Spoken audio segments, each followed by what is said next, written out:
Hello, hello, hello. Getting the stream going. That's my that's my pre-roll music.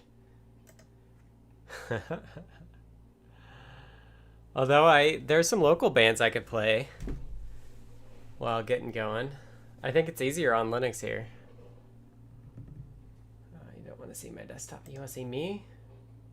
There are no cats in the cat cam. I told Spook that he was not doing his job, but he's laying in his carrier.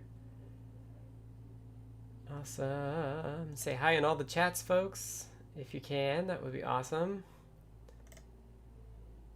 Looks like YouTube is going.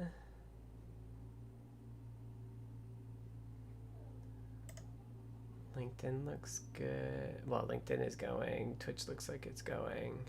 Mark says hi in all the chats, folks, in Discord. All right, it looks like we're going here, so I can minimize. Let's see. Minimize Slack, and I don't think I need my email either. Should just minimize that. Awesome. It's weird not to have music on in my headphones. Been listening.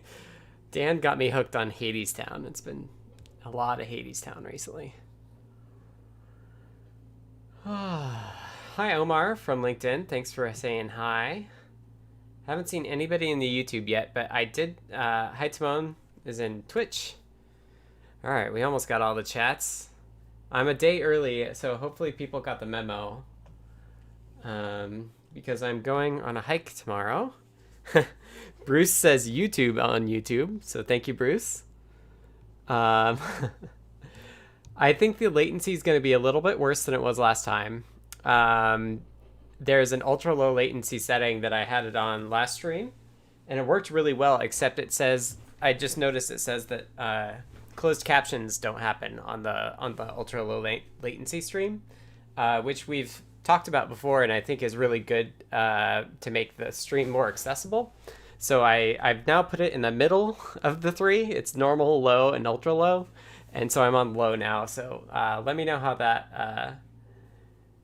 that latency works for folks. Hopefully it's still better than normal mode. We're gonna just hang out for the next few minutes. I was thinking I have a DigiKey order coming today.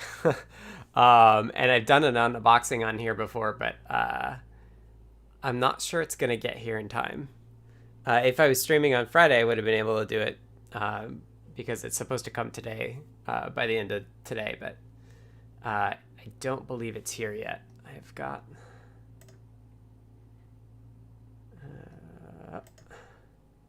I can check it.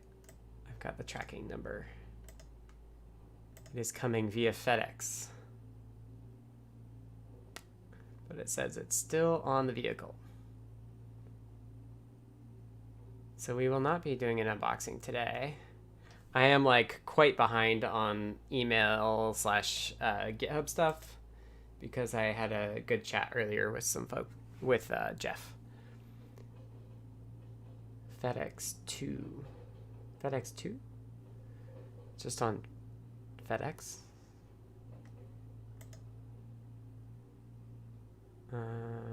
Hi, Dave. Evening. Thanks for hopping in. Just in a minute, I'll do my spiel and give you the recap about what's going on. I just want to give folks a little bit more time to hop in. Hi, Johnny. Thanks for joining. Glad you got the memo about being on Thursday, not Friday. Going for a hike tomorrow, which is going to be awesome. The weather today was not very nice for a hike, so I think hopefully tomorrow works out well. What was the mystery package? Alvaro asks, and it's a DigiKey order. It's got some stuff in it. I did get the V3 Sala Feathers, so let me, yeah, Kevin, I switched to using Arch Linux from my Mac because I wanted to use a desktop that could vent heat better and also handle more video streams. I did get the V3 PCBs. I have not assembled them, but I'll be right back. I'll just go grab those. They're in the room next door. So sit tight. We'll get going here shortly. For iNaturalist.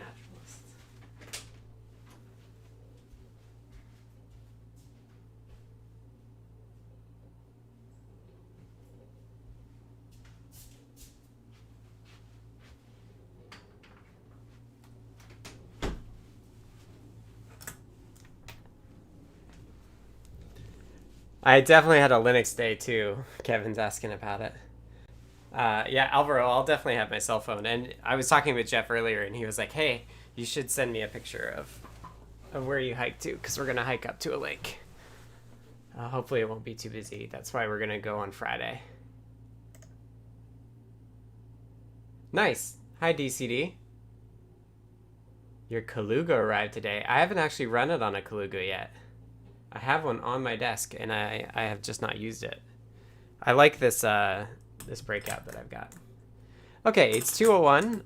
Let me sum everything up, and then we'll take a look at these salad feathers. And I want to show off the FPGA stuff I've been doing just briefly before we dive into the deep end of ESP32-S2. So that's a spoiler, I guess. Hi everyone, my name is Scott and I work for Adafruit on CircuitPython, based out of my house here in Seattle. Adafruit, if you don't know, is a New York-based open source hardware and open source software company out of New York. They specialize in tutorials and teaching people how to build things that they're interested in. Right now I'm getting pinged on internal Slack about the upcoming Make cover, which looks very, very cool and is all about Python on hardware. So that's really neat. I don't know if that's public. We might be able to find it publicly and show it off, but let me finish my housekeeping. So Adafruit's awesome.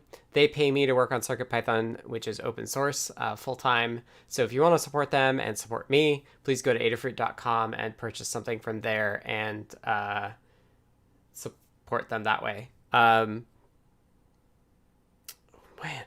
I'm off my game. So that's first and foremost. They've got a lot of stuff in stock, and they've been working really hard to get everything out. So that's the best way to support both me and Adafruit. And other housekeeping, the cat, as most of you know, Spook is one of my two cats, and he likes to sleep here. He's not actually in the cat camera because he has also a carrier that's kind of off here. He is epileptic and he does have seizures from time to time. So if he has one, we'll just take like a 5-minute break while he does that. And then I'll just hop back on the stream and keep going. So we'll see. I just like to watch it so that I can make sure he doesn't get hung up on anything, for example. And so that's a heads up about the cat. Today's plan, of course, please ask any questions you have. I'm happy to chat. You know, I don't actually usually get a lot done here.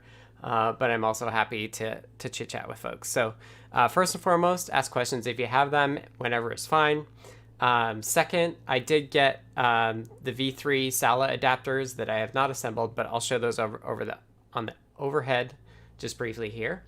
After that, I think what I'll do is I made some pretty cool progress last night on the FPGA API stuff that I was doing. So I'm going to just show that off briefly. And then I'll go into ESP32-S2 mode, which is the primary focus of these streams. And I will show you...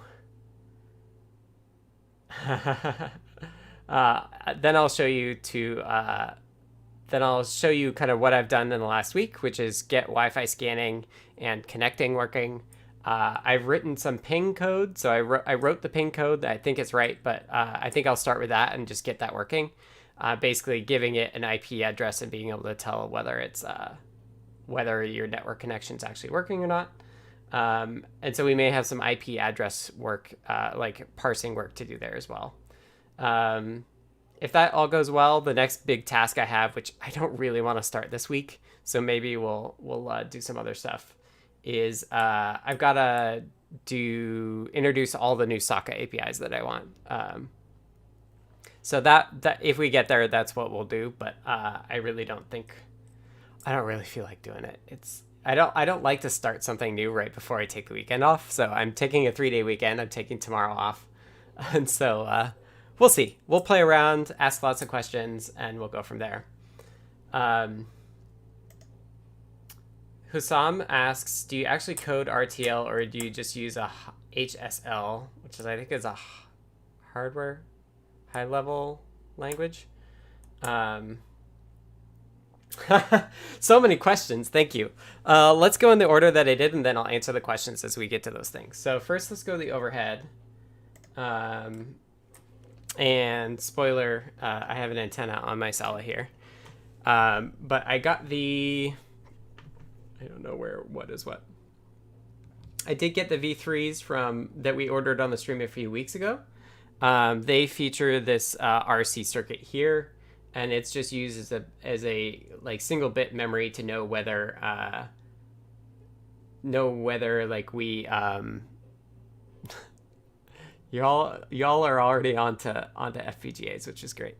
Yeah, so that's for the double tap the existing reset button to start. So if I had a soldering setup with the camera, maybe that's what I would actually do today, because it shouldn't take too long. But my soldering station is actually set up in the other room, so that will have to wait. It's basically the same layout as the previous one, except it's got the resistor and capacitor spot there. And I think I have all the parts to do it. So that's an update on the V3 thing. If any of you have ordered it and assembled it, let me know as well. Oh, lots of good questions that I don't know. Okay, so let's see. Since I have the overhead on, and Fede2 asks on Discord, if you want to join the Discord, we chat there all week. It's not just during the stream. So you want to do that, you can go to adafru.it/discord. That's something I usually say in housekeeping, and I forgot. But you do that, and we'll be able to chat all week long.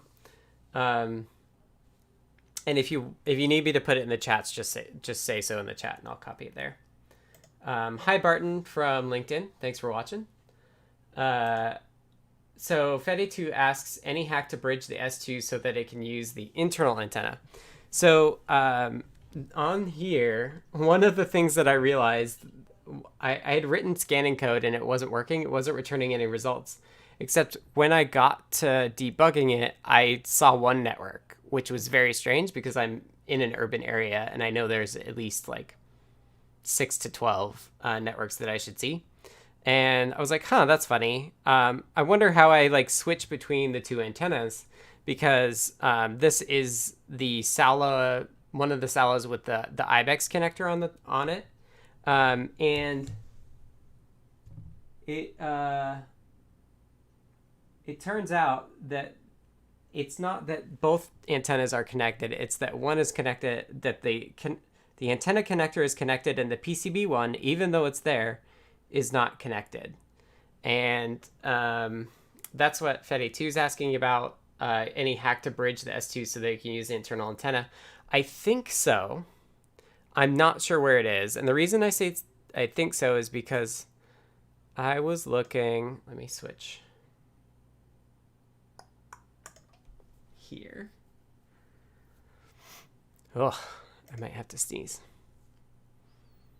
Do I have the schematic up in any of... I don't think I do.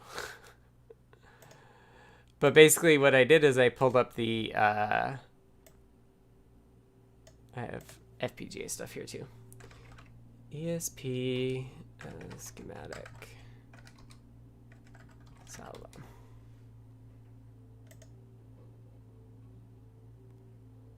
I think it's on here. So it's see how two of these have the dash I?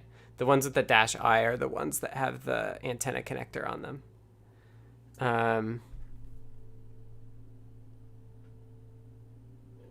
I don't know.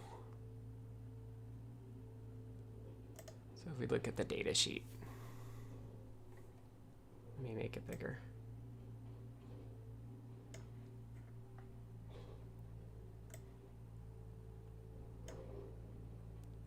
Schematics. Yeah, so if you look at the schematic here, here's where the connectors are. there's this IPEX connector and then a resistor. And in here, it's grayed out because it's not placed.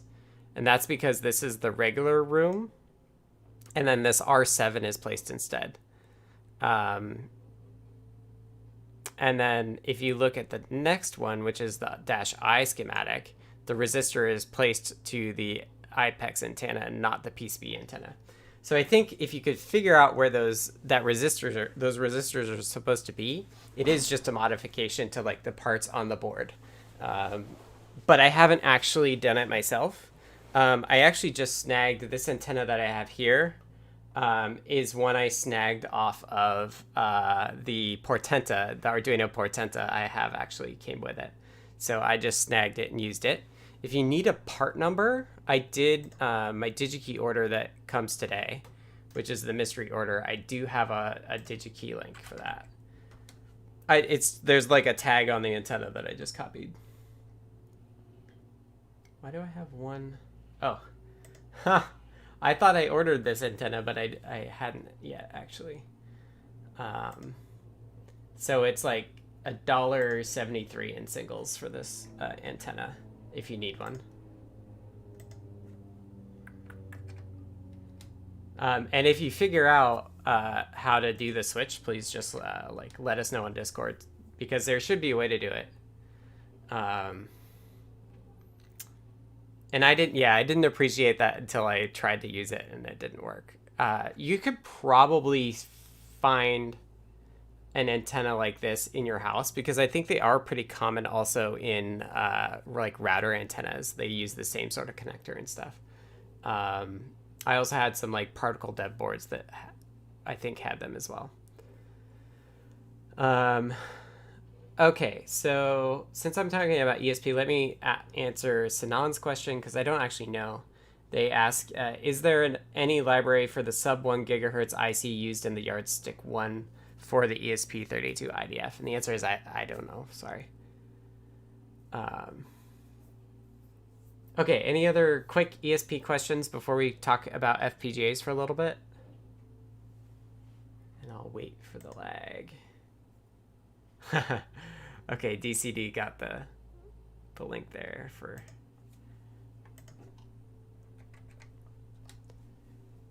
the antenna. I have not used this antenna per se. It came with it's marked as such. So let me show it in the overhead. I have not ordered from the DigiKey link. So that's the heads up. So if we look here, there's this tag that it may be able to focus on, and it's of course upside down. Is that readable now? So that's how I found that DigiKey part, is this tag number right here. So don't blame me if it doesn't work with that order link, but I think it's right.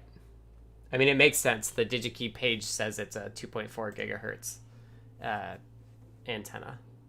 I do not know if that's the best one or whatever. But yeah.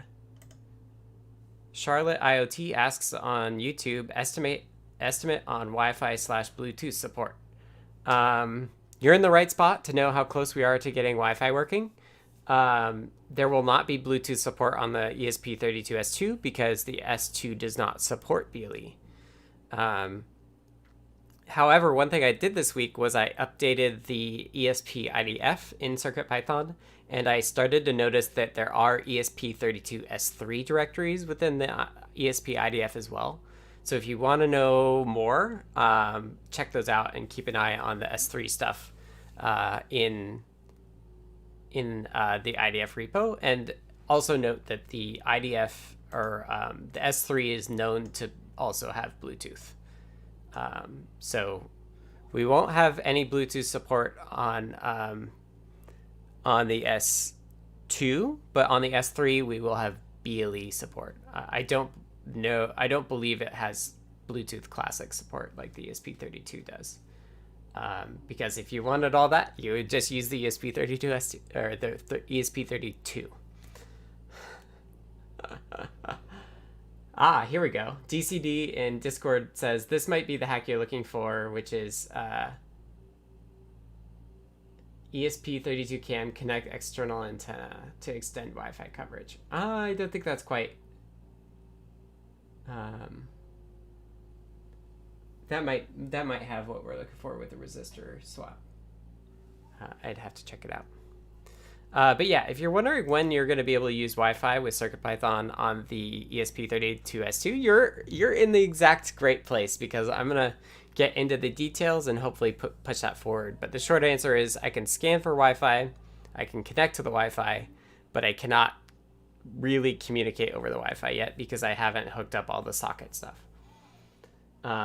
which I'll get to next week. So that's where we're at.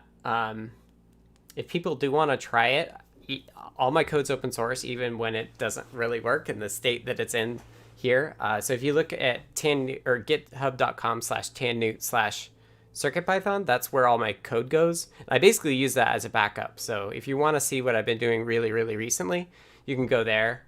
It's just not on my main branch or my master branch because I never actually use that branch. So in this case, for native Wi-Fi, I have a native _Wi-Fi branch that you'd want to follow along.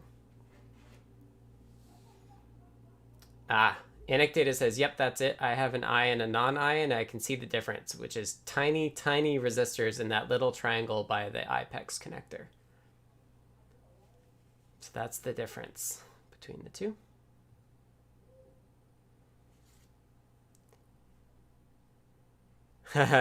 Philip Moyer says, but maybe not fork it unless you want to do a lot of debugging. Well, like, I would love people to help me debug.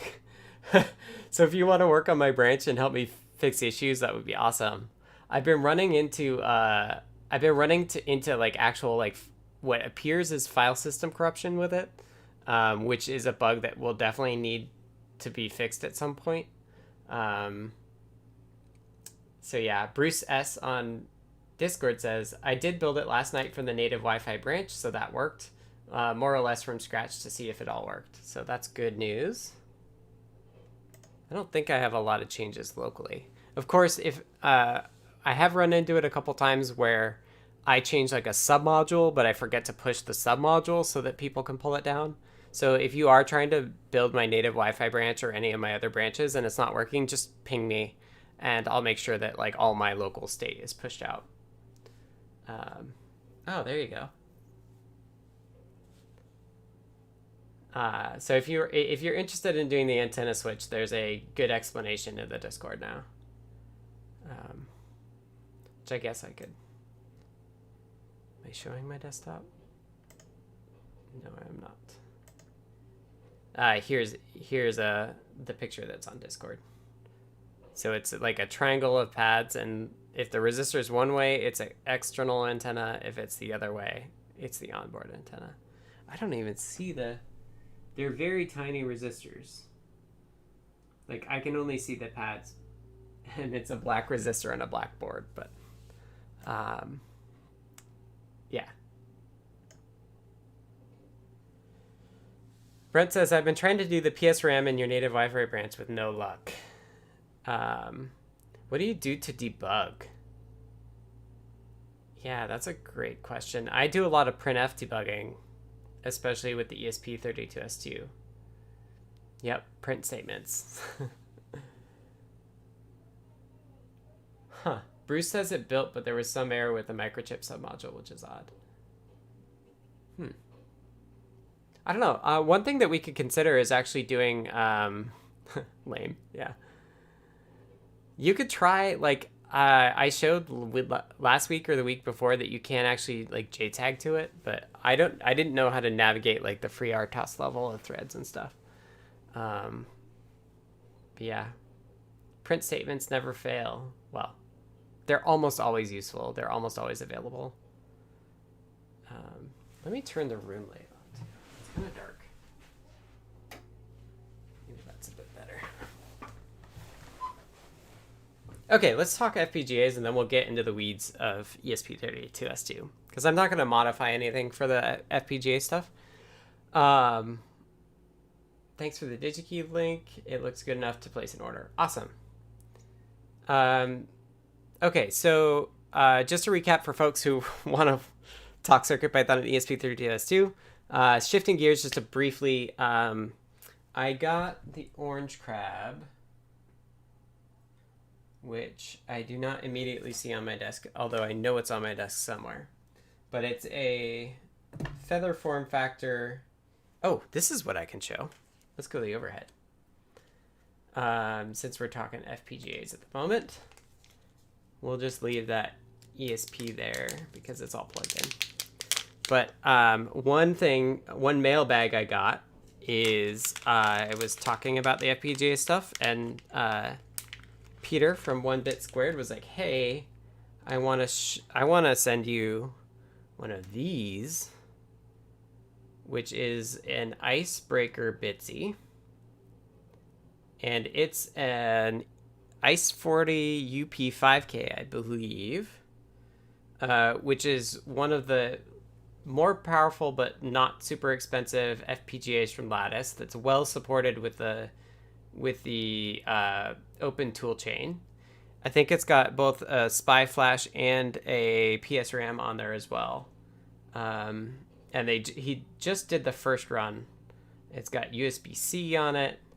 I haven't actually had a chance to play with it yet, but I'm getting there.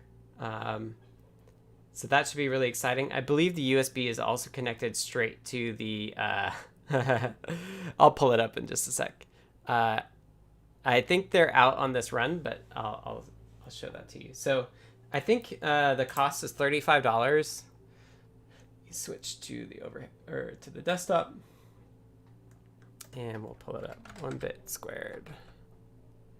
And note the one I showed last week. Where did it go? Where's my orange crabby crab? I tried to clean my desk, which I successfully did, but it also means that there's stuff that I moved. You know, I think I did like specifically make a box for myself of all the FPGA stuff, so I must have done that. So Peter goes by Esden a lot, which is part of his last name. Does a lot of really awesome work for open source hardware and also FPGA stuff in particular recently. So if you just go into the store and you do FPGA PMod, you can see this Icebreaker FPGA, which is like the original form factor, where it has like an FTDI chip that's managing the Ice40. And then this is what I showed, I think last week. This is the orange crab. It's the feather form factor. It's an ECP5, which is like a larger, faster chip. PMods are like kind of like feather wings for FPGAs. And I don't see the one I'm talking about here, but let's see if it's in one of these other pages. Maybe it's on the second page. Did I miss the... I've tried to do some work with this Bitmagic as well. So we definitely like overlap on interests. Oh, I don't see it here.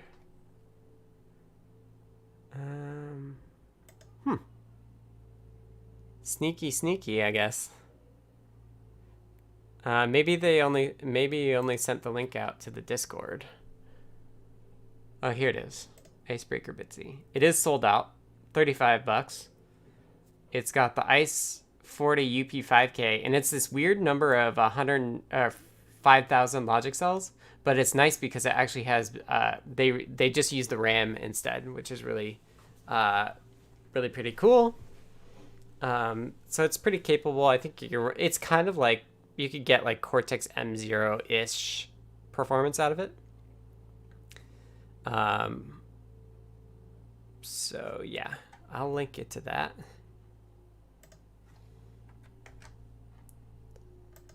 I don't know a way to subscribe or anything, but there's also a Discord for these folks as well. Oh, look. The make cover is public. This is pretty cool. Let's just get distracted briefly. From Helen here on Twitter. There is the rise of Python. Program your hardware the fastest, easiest way yet.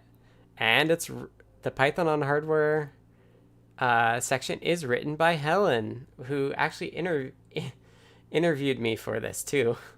I think I may have read this article. I think I did read. I read it earlier to make sure that it was correct. But isn't that a great cover? The Rise of Python, and it's a clue with this cool logo on it. That's awesome. Let's definitely like and retweet that while we're here. Awesome. Super cool. Great to see that. Okay, back to FPGAs briefly. Interesting. This is an awesome. Half my programs copy and paste with control, and half of them are command. Like I've moved some of them over because command is my preference. Ah, yeah. So there's I haven't heard of this. Arctic Koala. Crosslink NX is the brand new, like the newest version of Lattice FPGA.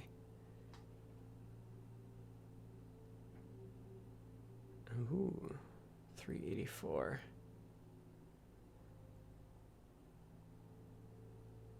I've kind of come to the conclusion, I think maybe I was talking about this last week, is that the approach I want to take is actually like make your own I2C device and not even talk about like CPUs on it yet. So yeah.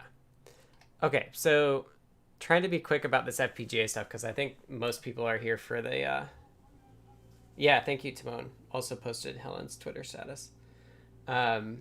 Most people are here for ESP32-S2, I think, too. But I get in the weeds with the S2 stuff. That's why I like to do this other stuff first. Because I'll spend an hour and a half on ESP32-S2. But FPGA stuff I do in my own time. But my goal has been to restructure some of the Python generative FPGA stuff so that it uses Python's abstraction levels. And so what I've done, let me pull up. Okay, you can see my screen. I'm in my FPGA workflow right now. So what I was really playing around with was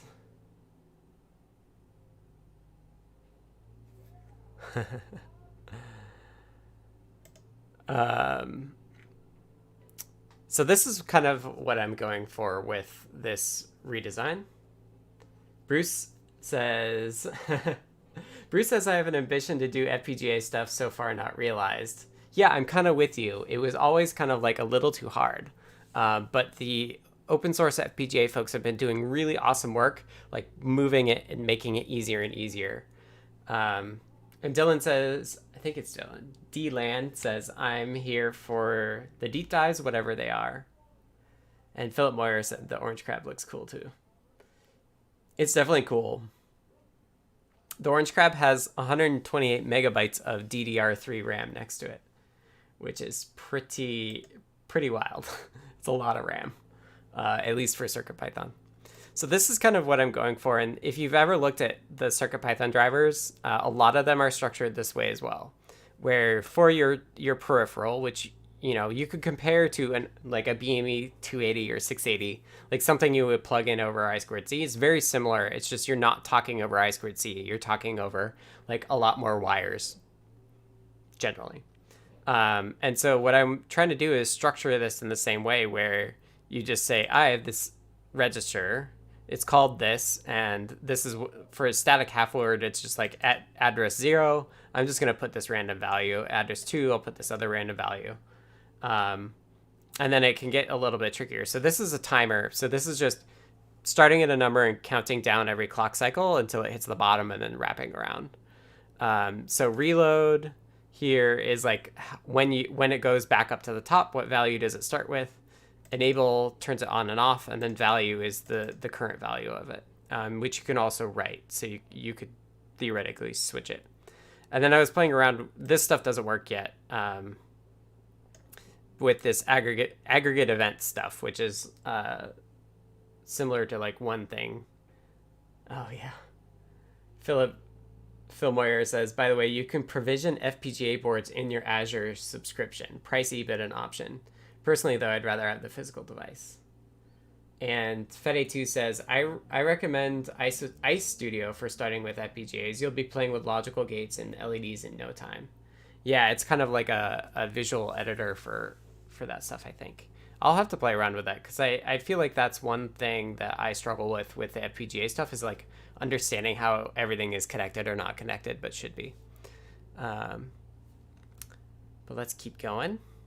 So that's what I was doing here, and I also changed the way that this works. So I'm basing it off a thing called Lambda Sock. So there's this project called NMeGen, which is the fundamental, like, how do you hook all of the logic up and then like build bigger structures out of that. Well, the build bigger structures part is the part that's still not well sorted out. There's an equivalent project called LiteX that's built on MeGen, which is a previous version or iteration of kind of that low-level Python to hardware sort of stuff. And so for that kind of the LiteX equivalent for NMeGen, there's Lambda Sock, there's NMeGen Sock. And so I'm taking the Lambda Sock and I'm kind of reorganizing it all. One thing I want to do is I recognize, because this looks like a CircuitPython driver, that if I pass in what would be the equivalent of like I2C bus, I can actually I can reuse this class for two things. Not only can I use it to generate the hardware, but I can then also add like functions that actually run the hardware, right? Like this could be the driver as well, which is, in my mind, kind of the holy grail of what I'm going for. Is that I have one Python class. It's defining not only the gates, but it's also defining the like higher level software in order to use that. That would be the equivalent of like if it was a SPI class, being able to call like write or read into like you would on a normal SPI for CircuitPython. So that's what I'm going for. By passing in memory window, which is like the equivalent of bus, I can do things like this. So if the memory window is a record, meaning I'm producing the hardware, then I'm going to make sure that I'm going to validate this width argument. Otherwise, I'm going to ignore it. And actually, in the future, what I want to do is, if what I'm getting is a way to talk to an existing thing, I want to actually be able to read the config values in, which I think would be really cool. This is all just old stuff. Elaborate. This is the bit that actually describes the hardware. And so you could see that like, oh, we're going to create a module. I think this is something that NMeGen does better than the previous version MeGen, is that it's kind of all isolated into this elaborate method. So you can see here that they're using context managers to be able to do like nesting if statements and things. But basically this is saying, if I'm enabled, if the value of the counter is 0, the 0 thing here is like it goes high when the counter is 0 to let whoever is knowing that like, hey, this happened, and then it reloads to this reload value. Otherwise, it loads the next value of our data is our data -1. And there's some FPGA hardware stuff I don't know a lot about, but you can either do that like in a combinatorial path or a synchronous path, which means combinatorial is it's just wires connected that go as fast as they can, and synchronous is like waiting for another signal to like pace it, like a clock signal to pace it. And then these three things are one of the reasons I'm calling this system on a chip is because there's so many acronyms. I was talking about this last week, but STB is an acronym for strobe. So this is if the write strobe is high. So basically if we're trying to write to reload, then we copy the write data into the read data. And that's just doing that for reload, enable, and value. And then I think that might have been FedEx actually. So let me know in the chat if you want to see me do a DigiKey unboxing, because it might have just came. So what I'm doing here is this is Python for if you call it directly. And now I'm going to just use the simulator in Verilog. And I'm actually instantiating timer twice. One time I'm instantiating instantiating it just with this bus interface. And ignore this simulator bus thing. It's not going to live there forever. Oh no, it's an Amazon person. It's not the FedEx delivery.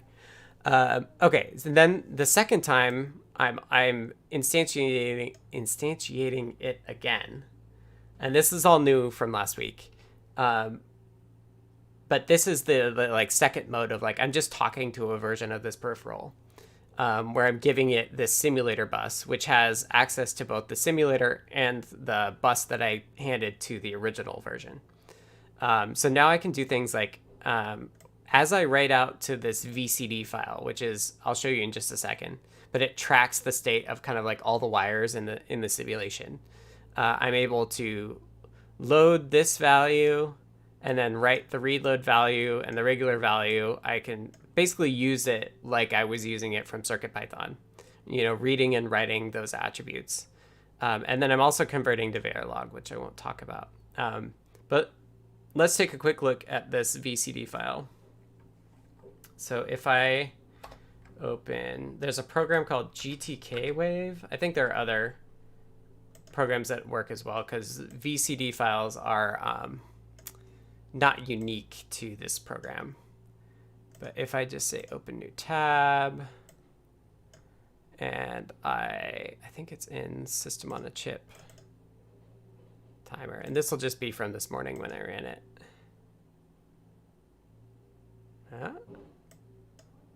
It didn't work. Oh, I tried to open the Verilog file. That's why. Okay, so here we can see that it kind of bundles signals together. And if I recursive import append, it's asking, like warning me, do you want to import 42 facilities? And I can say yes. I'm just starting to learn how to use this program. But this is kind of like if you thought about like a Salier logic analyzer, this is a logic analyzer, but on a simulated circuit. And then this button zooms it to the right level. And one of the cool things we can see here, and hopefully it's big enough. I think if I zoom, it's not actually going to make it bigger. It's just messing up my time scale. So you might have to squint, but the cool thing is here is this is value R data. It's 4 bits wide, which is the configured width. And then it starts at E, and then it starts counting down. And then it resets and counts down and resets and counts down. So the timer is actually working, which is awesome because it did not work originally. And this CSR address thing is the different registers that I'm trying to write to. Along at the top here is the enable state. So it's working pretty well. Unfortunately, when I run it, it doesn't work. It doesn't fully work, I should say.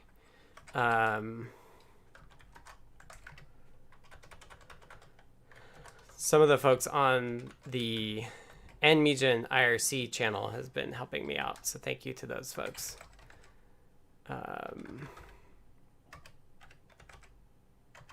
System on a chip. And then I source the environment for the install stuff. And then to run it, you just do python-m, the path. And so what I would like to see here is these got datas. I'm actually trying to print out the data I get back when I read those things. And that bit is not working yet, unfortunately. So I'm going to ask for more help with that. But making progress. This is much more than was working before. So this should be cool. Hi, Rowstone. Thanks for joining. All right, any questions about FPGA stuff? I think that was probably enough. Enough time. I might actually open the window here too. Although they are still doing construction.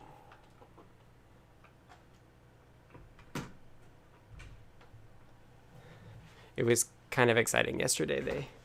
They hit the gas line when they were digging up our driveway. So they came in quickly, fixed it so it wasn't leaking gas everywhere. I don't want to say it too loudly because the folks that did it are out there. But everyone was safe. It was good, but it was still kind of wild. Your Austin says, "Yeah, I'm using KDE, not GNOME." Yeah, I switched to KDE with KDE 4 because it got a lot better. I used GNOME before that. Yeah. Mark says natural gas explosions are not all that much fun. It's true. And what do I think of GTK Wave? I don't know what the options are. It seems okay. Like, I understand what's going on, but it definitely feels a little clunky in terms of, like, I just want to see everything. And there's a reload button, which has been helpful. But I'm very new to it. Yeah. You'll need to try the i3 window manager. Yeah, I love that there are options. That was one thing. Like, I used Linux for a long time and then switched to Mac for a while.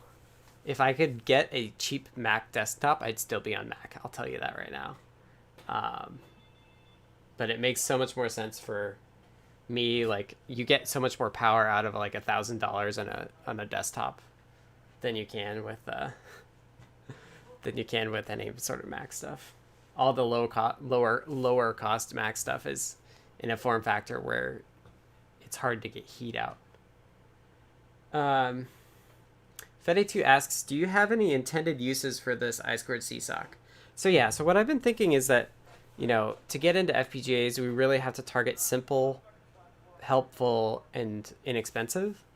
And the closest thing I can get to that is actually, I think the Tiny FPGA did an AX series, which I think is actually like where I would go. I talked with Greg Stiert years ago now about like where we would start with FPGAs. He actually worked at Lattice at the time, and the conclusion we came to was like there's these chips called the Mach X02s.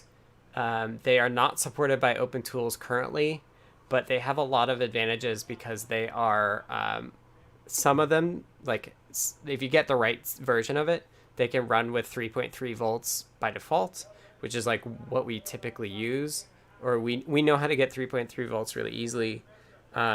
With like an ICE40, you need 3.3 and 1.2, so you have like two different regulators, which is a pain.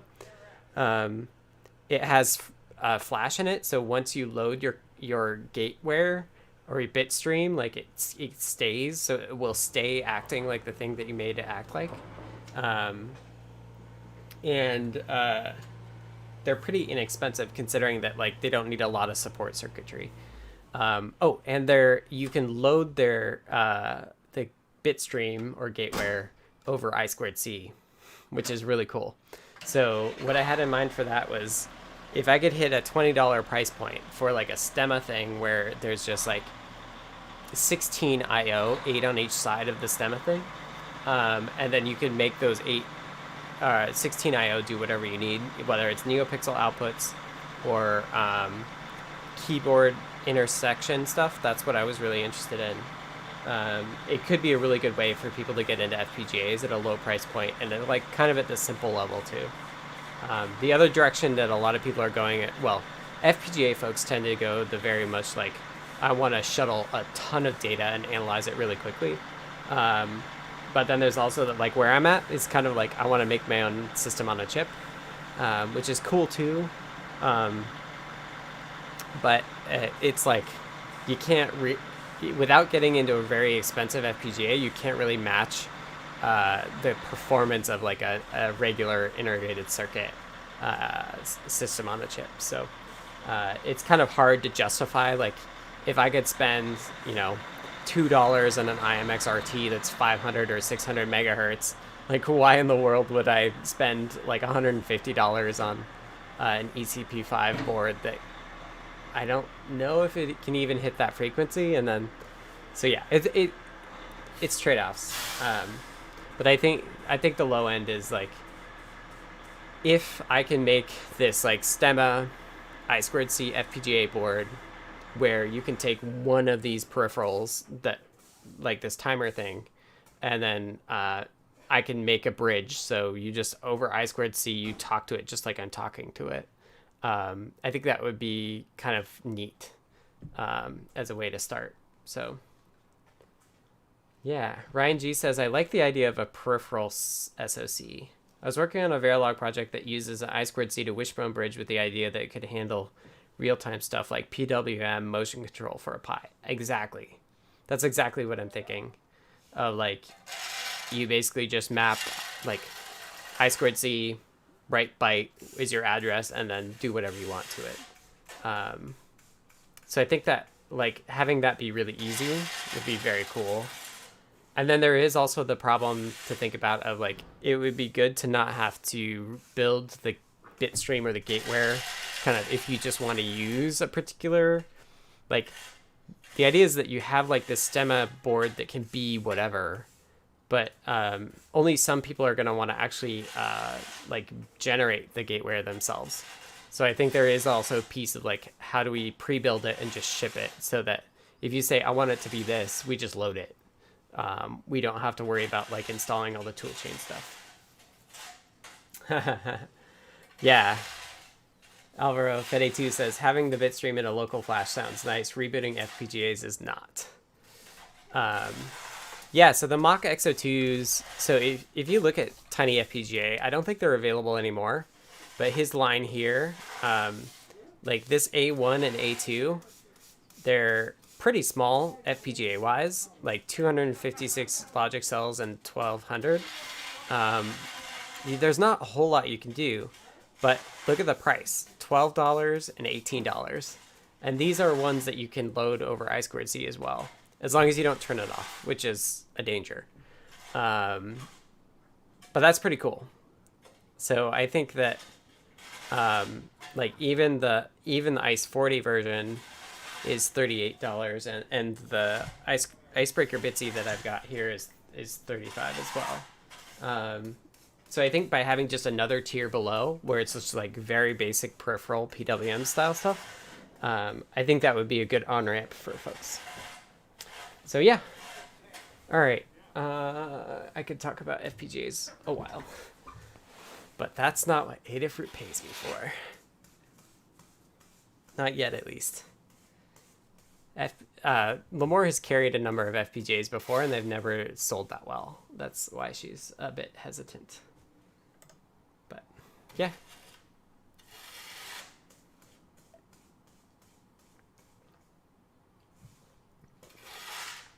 All right, let's move on. Let me get my tabs under control here. I don't need that. I don't need that. I don't need that. Don't need that. I end up with all these tabs that's just, this is the NMegan docs about like the simulation stuff, which is cool. And the other thing, let me know if the camera's doing a better job at focusing. This is just like, the video you're seeing is like the live preview for the camera. And I switched it. I'm currently in sports mode, which I'm hoping means that it will be like a faster autofocus sort of situation. Because I know in the other mode that I had it on, it would like really try to get exactly the right focus, and it would take a while. But hopefully in this sports mode, it looks okay. DCD says, maybe your research will bring users to Adafruit for easy-to-use solutions. Yeah. David Bauer says, sounds like a good option for me. I couldn't pull the trigger on a DEO, Nano, or Mojo board. Yep. Mark says, sports likely has a continuous focus on. Yeah, that's my hope.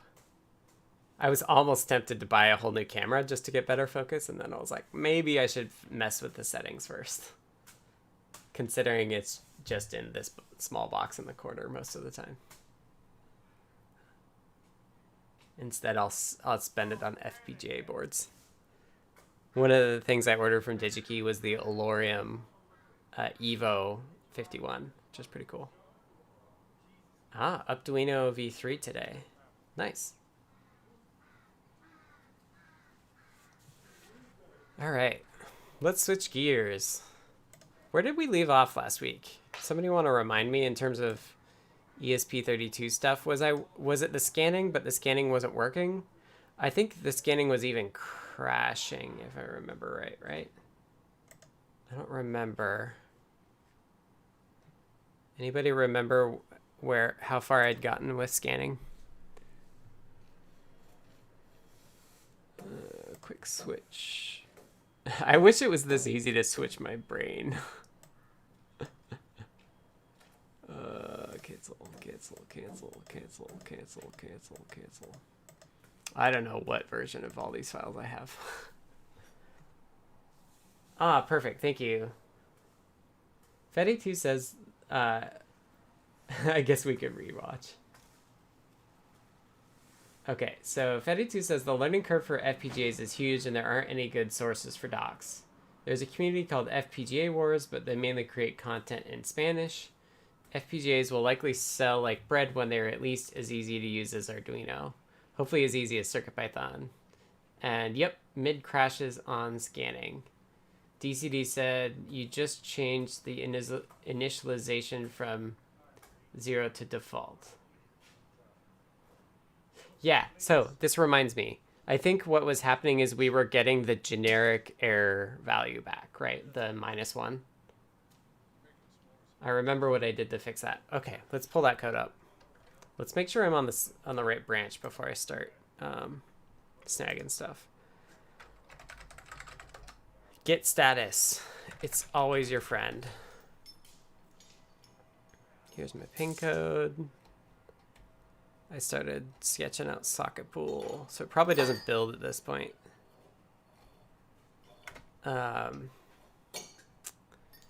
The other thing we could do is we could look at my tree.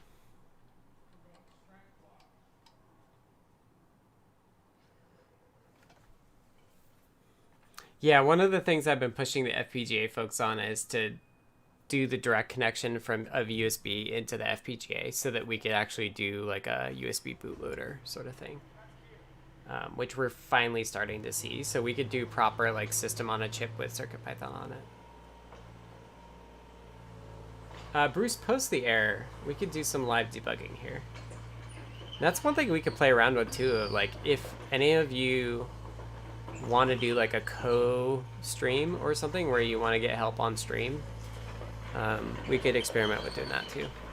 Sorry for the noise. At some point there won't be construction here. Last night the fire alarms went off across the street too. It was wonderful. Okay. Let's take a look at my commits here. So I think I did a rebase. Yeah. So the reason these say 2 days is because I did a rebase. So first crack at native Wi-Fi. Scanning doesn't crash but returns no results. Okay, so let's take a look at this because this is further than we got.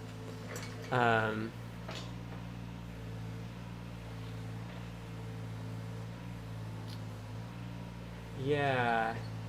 So Bruce has this fatal not a Git repository. It failed in submodule live tiny USB. Yeah, submodules can get really in a bad state. I think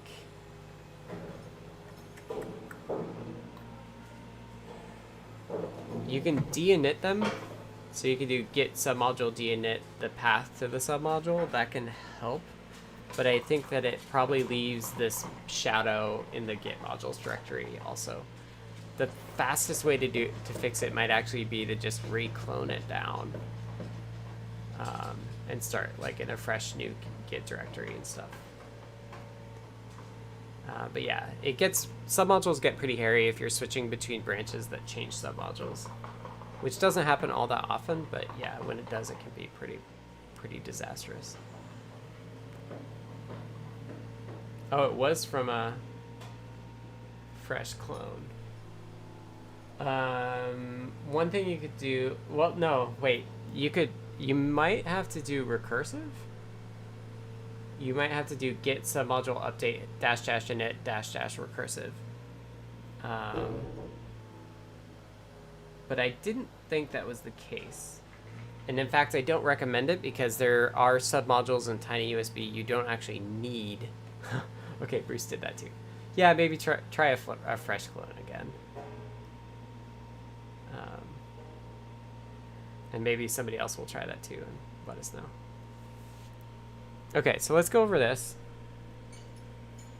So I think the thing that I was missing that was causing the error is I wasn't actually setting the mode. I think I was in the wrong mode and it was not telling me a nice friendly way that like you can't scan if you're in AP mode, because I think AP mode is the default mode. So I added the start station call that says if I'm already in station mode, then just return, otherwise get things going. And I set the mode and I set the station config as well. Clearly my indentation's terrible.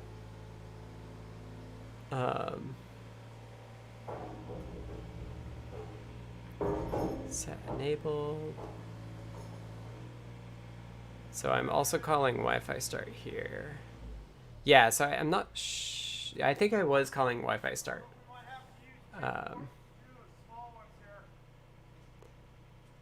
But yeah, I think that was the major issue. And then the other issue I had was, and the reason this says returns no results was I did not have an antenna on it, which we've talked about already.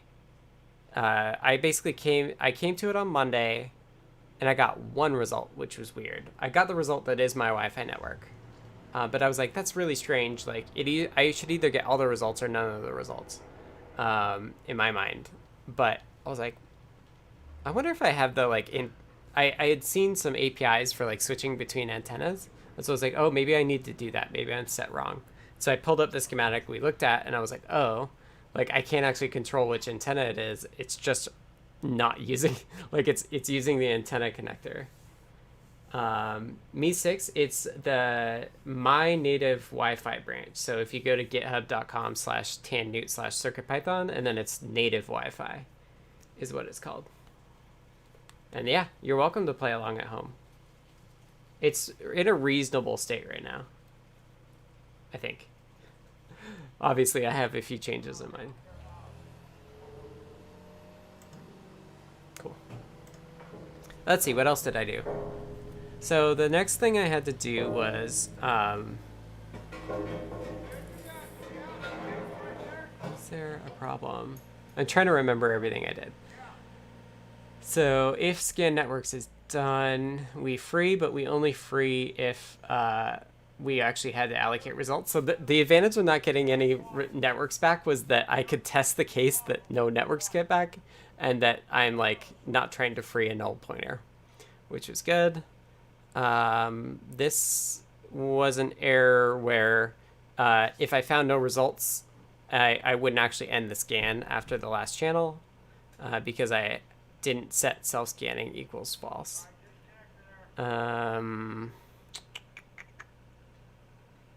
So this is more of the scan pattern stuff.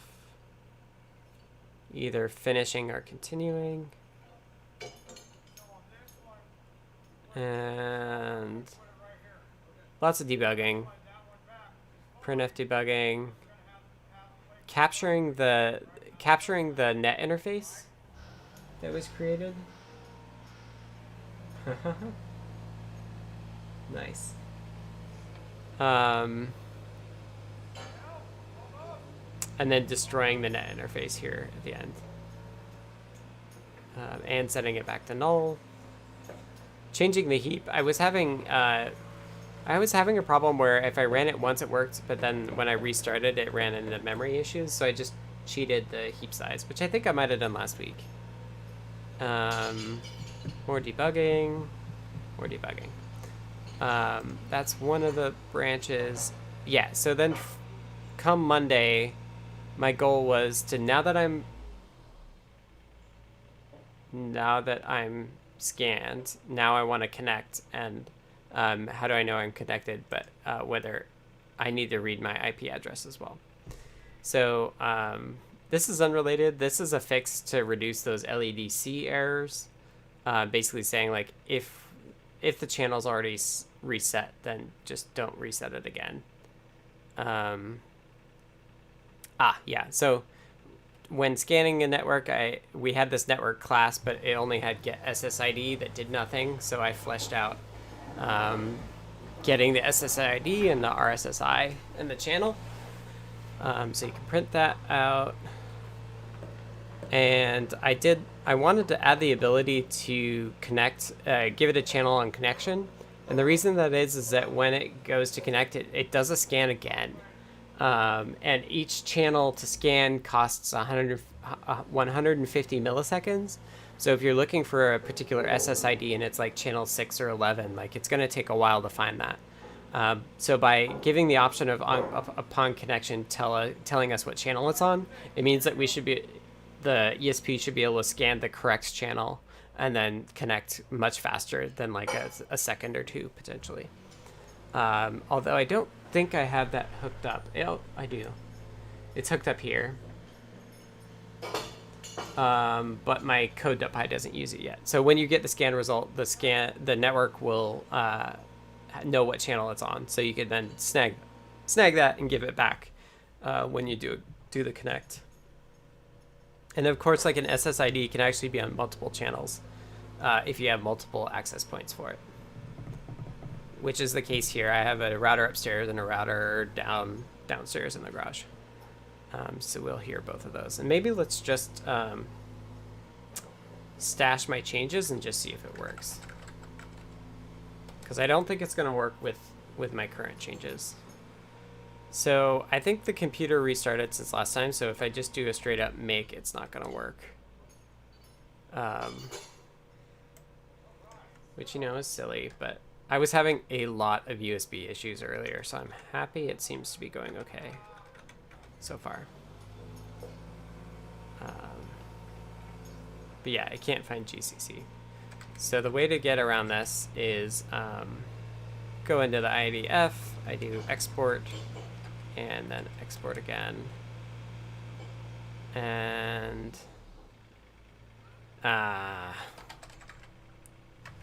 so I updated the IDF and now it's complaining, I think.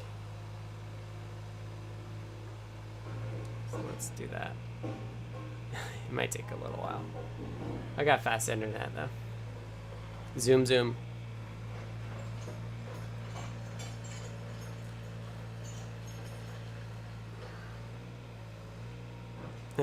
Bruce is at this basic step basically too. We'll see how. Hopefully it'll go for them. Does git status work now? It worries me when git status is broken. You're not in a good place in that case.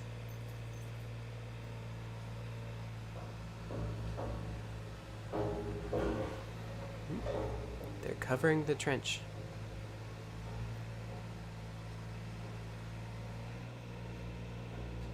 What they're doing is they're laying underground electricity to the houses across the street. And they've officially completed the trench that will go in. Cool. Okay.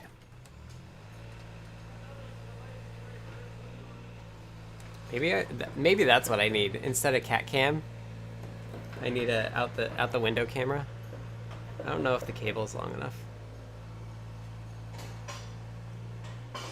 Since Spook is not. I don't think from my desk you can't quite see it.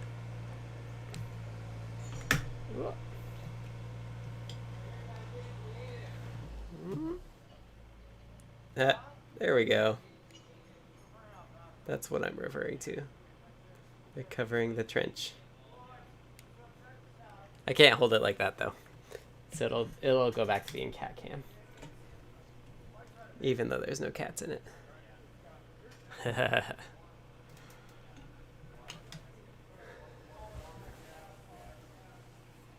Didn't do the recursive this time. Oh yeah, WSL2. It's a race. Fede2 says ESP32-S2s have camera interfaces. I think implying that that would be my outside camera.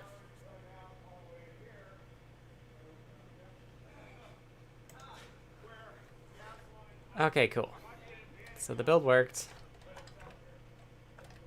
And we can flash it. It's still plugged in. It's what we saw in the overhead.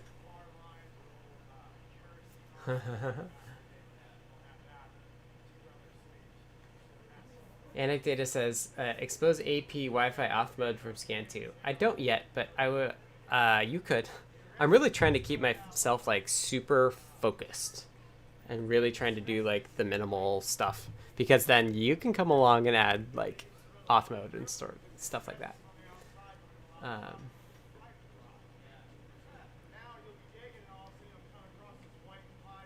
Mr. certainly asks, is there a thermal exhaust port at the end of that trench? It'll be about 2 meters wide and ray shielded.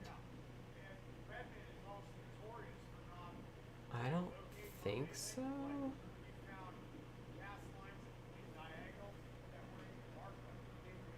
I don't know. I don't see anything. I mean, right now it's just like covered up in metal. Okay, so Bruce says it worked without. Bruce S says it worked without the dash recursive. Oh, I think I've only seen Star Wars once.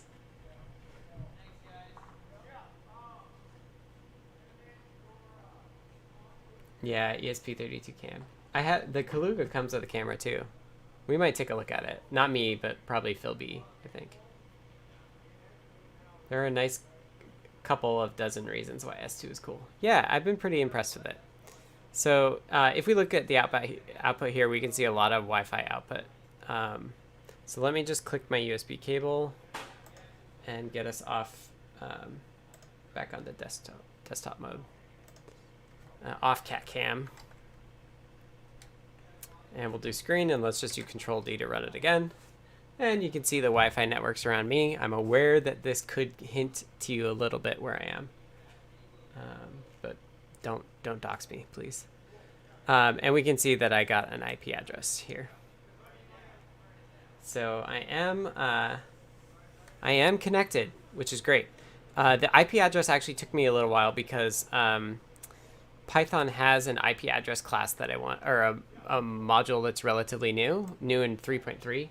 And I thought that would be the appropriate thing for us to use if you need to create IP address objects or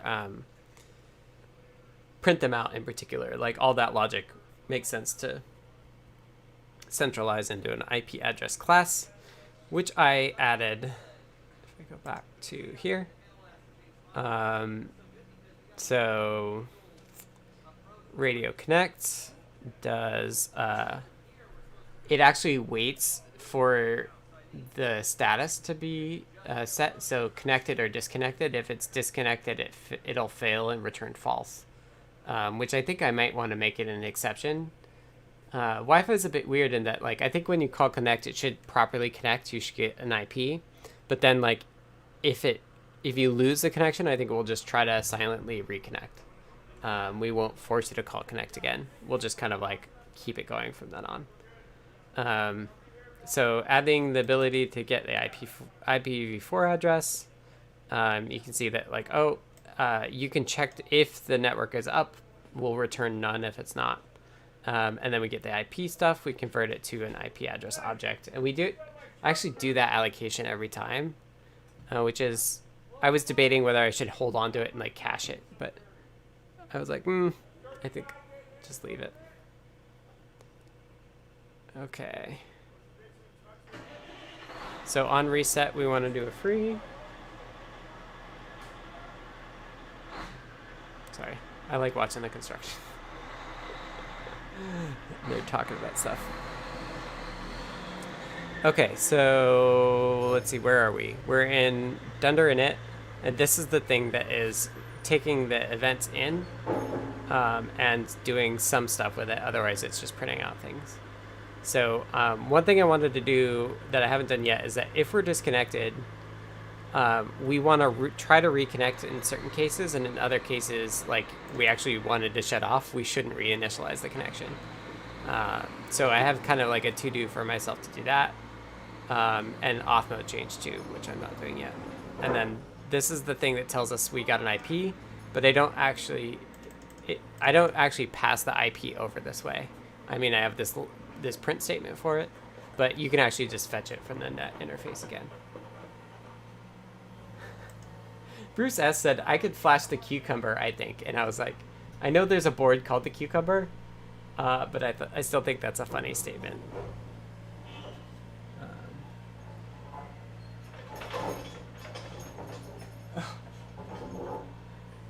My neighbor says, Asphalt Paper Guy will be here in 5 minutes to give us options. He wants to redo the driveway.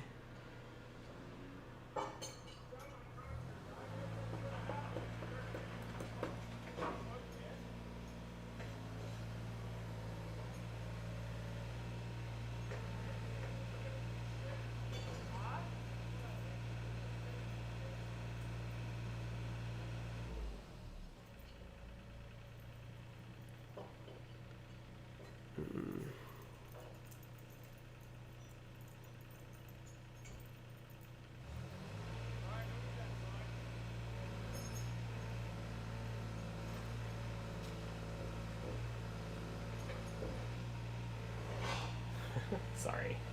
Is that really good that I'm texting on stream?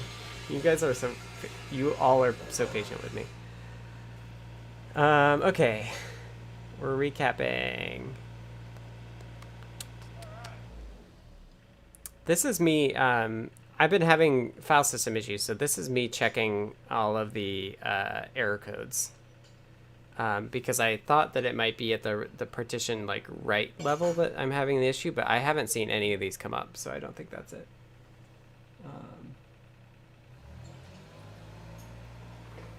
And then I also added this IP address stuff, and I think I can share a lot between like an IPv6 and an IPv4. But again, I've been trying to really be a stickler to like not get into IPv6, for example, right away. Because if I just get sucked into everything, I'll just never finish it. So here's the API for IPv4 address. Theoretically, you can give it a string. I don't support that yet, although I might actually want to do that today. Get packed returns a bytes object, which is actually what I'm just storing internally, is a bytes representation of the IP address. Get to the version, so based on that bytes object, we return 4 or 6. And this is all standard API based on this. You can tell if they're equal, you can hash it, you can print it, which is probably the most useful bit of all of this, is that it makes it easy to print the IP address. Yep, that's kind of stock standard, like add a new module to CircuitPython stuff. There is this helper as well that I think does work to convert any sort of object to either an IPv6 or a v4 address, which will only work for v4 right now.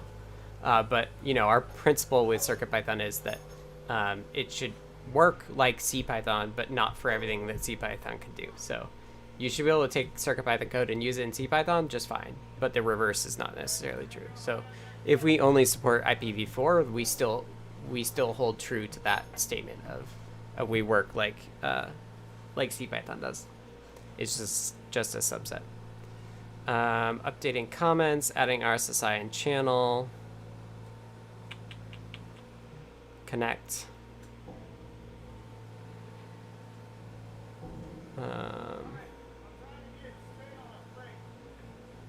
Yep, I think that's about it. You can see, like, on the shared module side, it's actually just like very simple, storing it into a bytes object. It is an allocation, right? This MP obj new bytes is an allocation.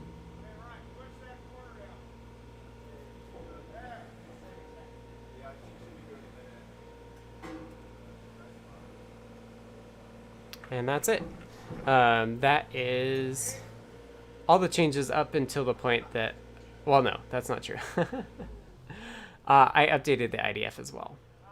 So the reason I did that is because I was concerned that there was maybe some sort of difference between, like, TAC recently updated TinyUSB in CircuitPython, and I thought that maybe the ESP updates to TinyUSB relied on newer versions to the IDF as well.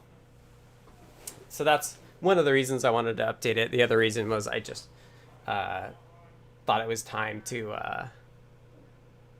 it had been like May when I updated the IDF before that. So Blade Runner Enhance. What do you need to see? Was something too small?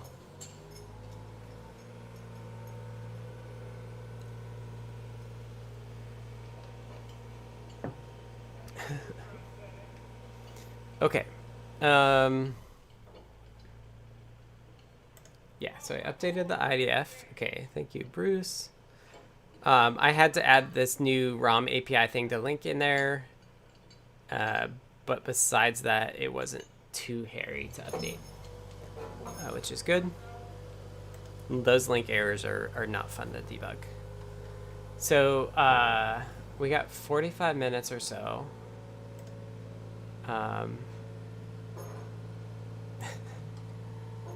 Let me unstash my stuff.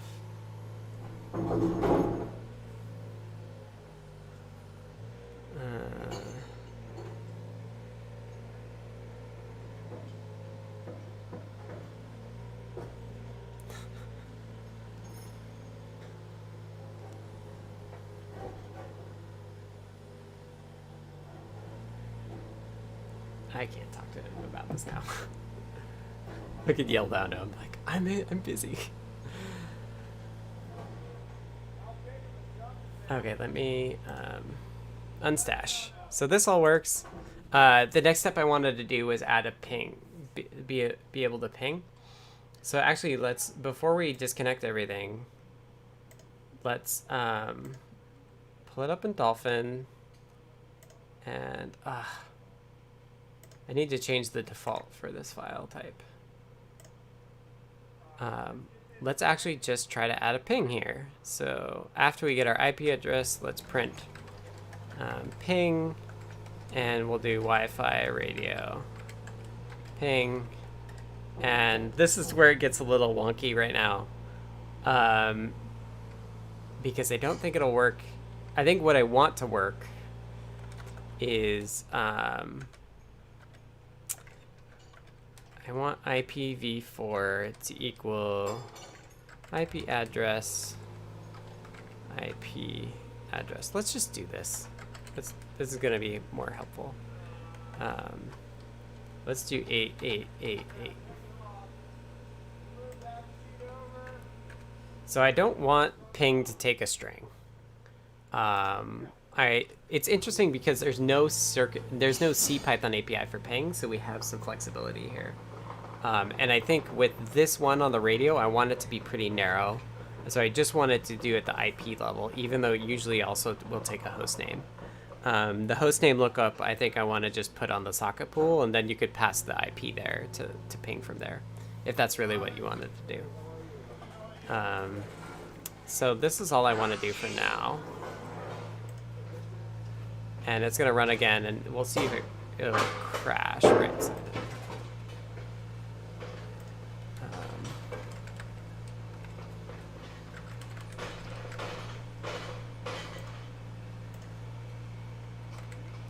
Oh, I don't have it hooked up. Interesting. All right, let's fix that first and foremost. So I'll disconnect. And eject. I have a feeling we're going to run into this file system problem that I've been having. So eject, and then I click off my USB.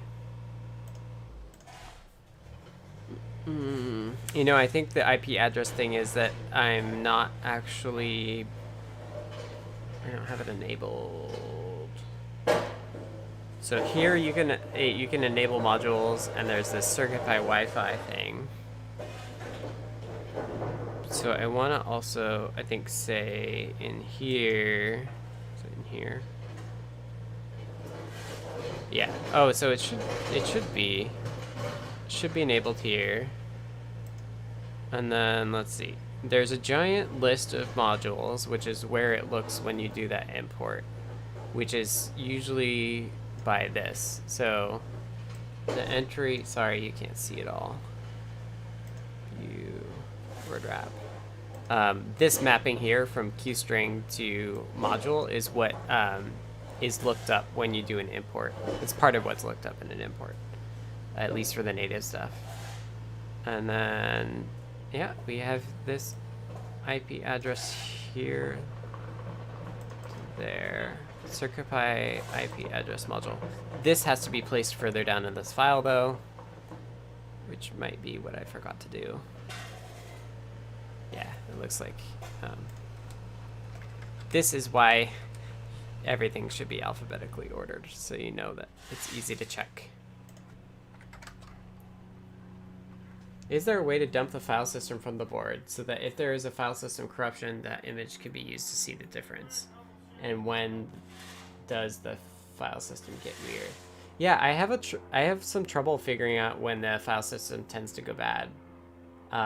We'll watch it and maybe we'll recognize it, but it's kind of weird. In terms of dumping it, like I'm sure there's an ESP command we can just read the flashback out. But I'm not sure the file system actually is corrupted. It feels like it could be a USB issue as well, because there's in the D message, when this happens, I'll show you.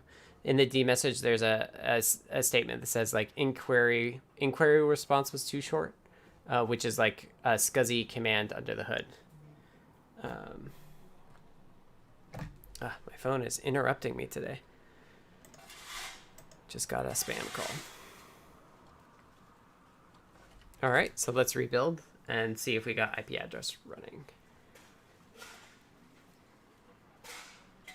So this screen here connects to the debug port, and then we'll unclick what USB and check that. Oh, and I'm covering up the YouTube chat. Hi boy, hello. Your name is YouTube sub. I'm skeptical that you actually want to engage with me as a streamer.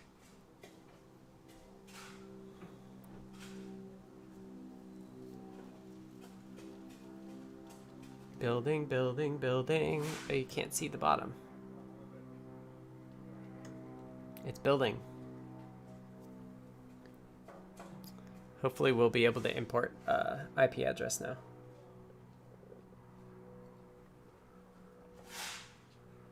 It is really useful to know, like, oh, I should check this bit or that bit. It happened to me while debugging the NeoPixel PR when I changed from stock to NeoPixel. But I know you said that the change in the flash would make things weird, and I'm not sure if that was it. Interesting. Because with this PR, I'm definitely changing the layout. But between copies of the same PR, I was having issues. Definitely had issues when I, like, loaded a or like a different branch, and then this again. All right, well, it looks like it got to the scanning and now it's connected, so it must have imported IP address okay. So I'll click my Wi-Fi on, and it pops up, and I'll screen, and I'll run it again. And I think it'll crash after the scan and after the IP is print, when we try to construct another IP. Yeah, it says only raw integer is supported for IP. And I think that's a simple enough thing that we can tackle that will be something we definitely want, of just doing the string parsing. So let's figure out how to do that string parsing. Which I don't know exactly how we want to do it. We'll have to dig around a little bit and figure out like what sort of string parsing we already have, right? Because like int can actually parse a decimal together. So we'll have to find the periods and then parse the chunks between the periods as into decimal.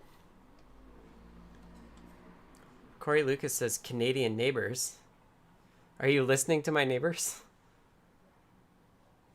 I'm in Seattle, so I have a Canadian neighbor. I don't know if he's out there.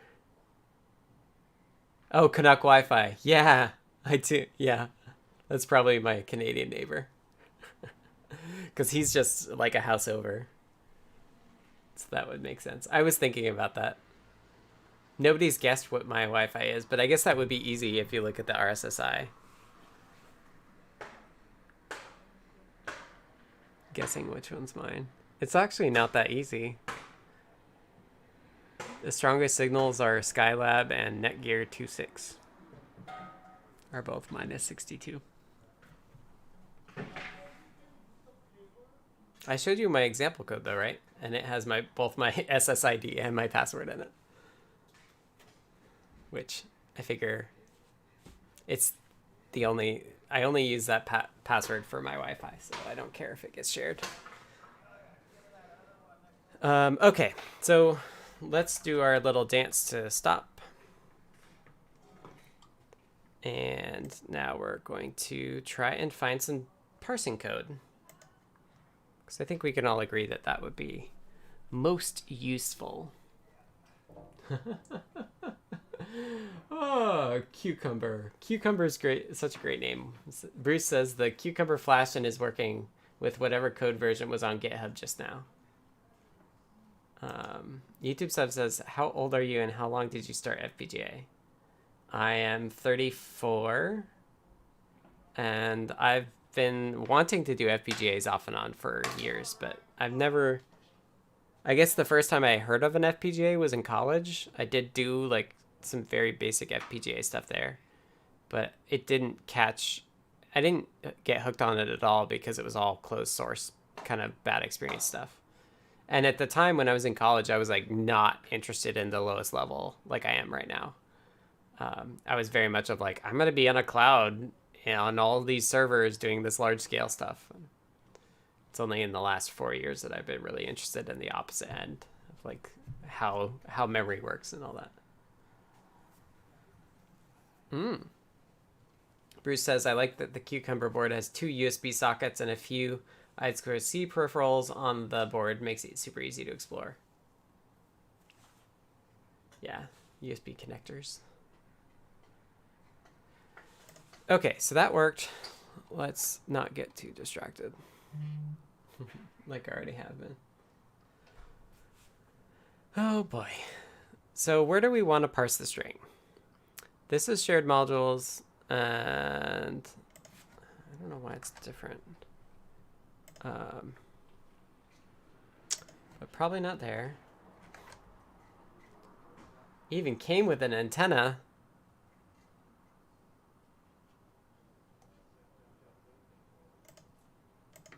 New IPv4. Given an int value. So this is a weird question. It's kind of a weird API design decision. Do we put it... Yeah, so here's the exception we hit, which is reasonable. Except, as far as I know, nobody uses a regular integer for an IP address. So if we look at the way it's documented for CPython, it says, given an address, return IPv4 or IPv6. Integers less than 2 to the 32 will be considered IPv4 by default. The value error is raised if address does not represent a valid IPv4 or 6. And you can see in the example that they give it a string. So we should definitely handle strings. So let's just figure this out. How do we do string parsing? So let's see. In Python, let's look at obj_int. And print int formatted, int hash from bytes. Nothing there that's clearly helpful. Here, this is more useful though. So to make an integer, you're given a type. If the object is string or bytes, then we call, this is what I was looking for, np parse num integers, or num integer. That sounds very handy. I don't know what these parameters are. This is why keyword args are awesome. But we'll find it and take a look. And we can see here that it's also true. But in this case, it looks like the third argument here is the base of the parsing the integer. So that's handy as well. Hopefully we'll be able to tell it like partway through the string and we don't actually have to like create a new string just to give it to it. Although we know if it's a correct IPv4 address that we're going to have 3 characters tops because like it's 0 to 255. Yeah, having the second USB port on a dev board can be very nice. Leads to an even bigger mess of cables though. Yes, that's another reason I'm on this computer instead, is I have not only multiple USB ports, but I have multiple USB buses. Because all the USB things on a single port, they all interact with each other in terms of like sending data. So I actually bought like 2 extra PCIe to USB adapters. So I've got like 5 USB buses, which is awesome. Okay, let's find this np parse num integers. And it's 3:30, so I think let's get this working. Maybe we'll try to get ping going, but more likely I'll just call it after this. My voice is already kind of tired because I had a long meeting earlier.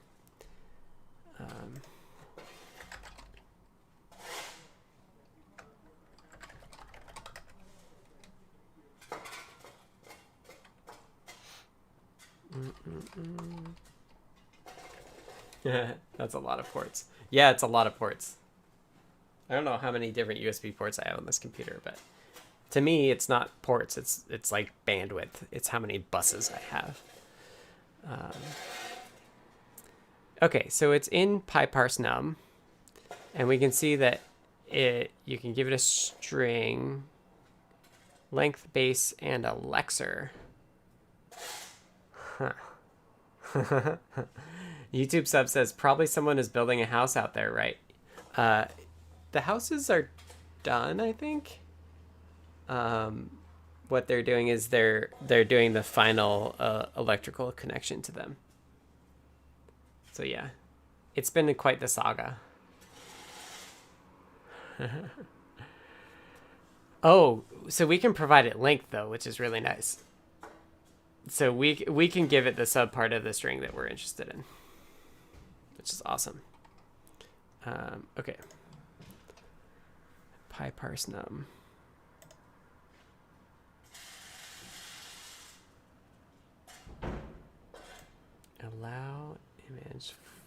Allow imaginary force complex.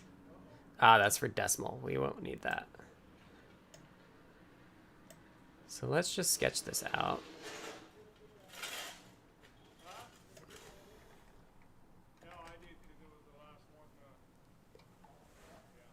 Okie doke. So now basically we have to do the split.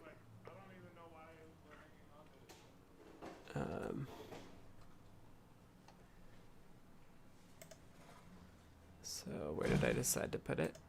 It was here. No. That's the one downside of organizing the files this way. Is like I have a number of int, like dunder int c's.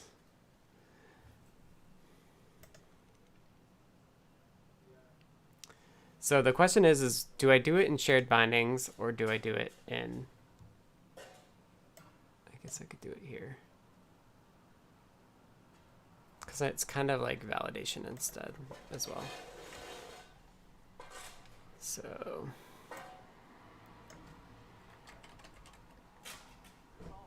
maybe the first thing we do is we count the number of periods. Well, if it's a string, right? So let's get rid of this.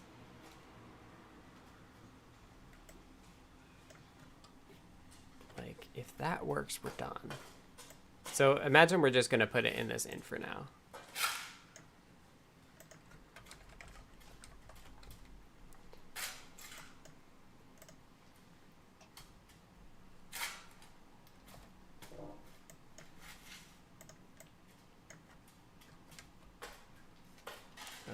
Is that the right keyboard press?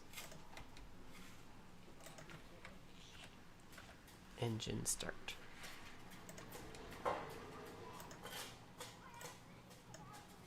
I mean, if this is an int, then we're done.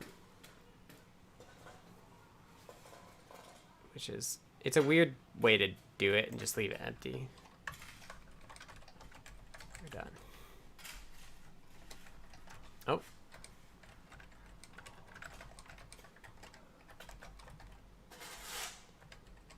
So now we need to get a string.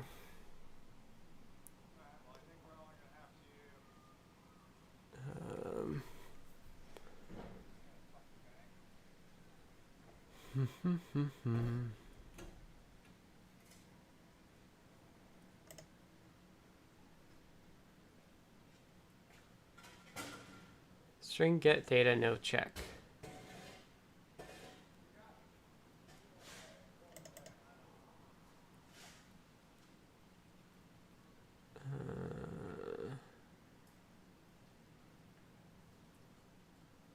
Offset to index. Find subbytes.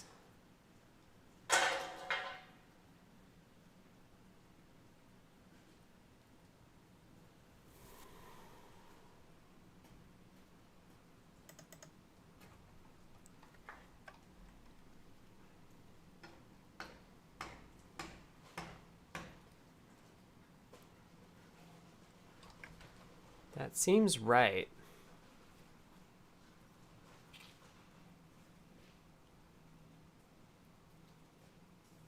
It seems a little weird.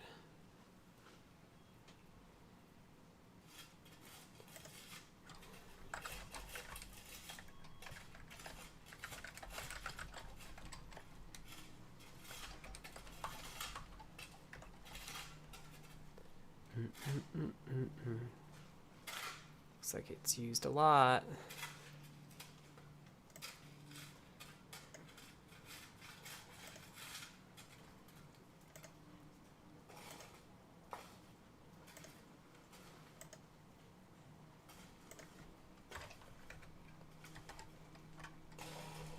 IP in,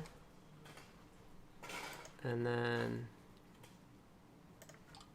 stir data and stir length. And let's just, do we have obster open?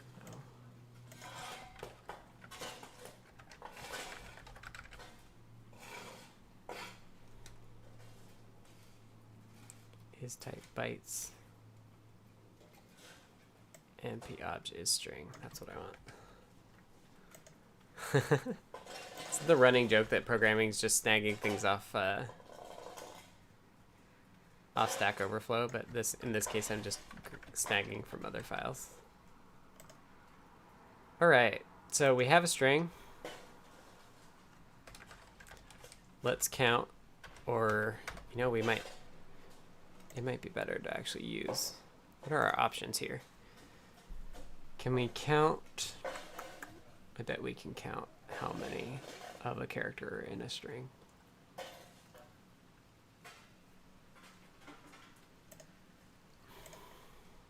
think it's just called count. Star count. Ooh, that's unfortunate.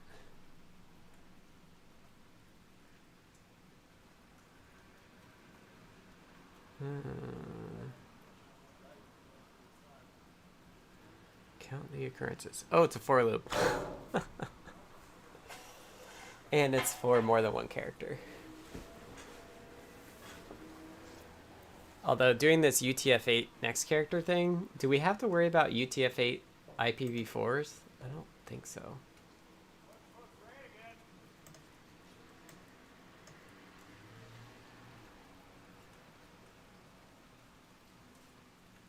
I don't think we need it this complicated. I think we can assume it's like the ASCII part of Unicode. So let's just simplify it.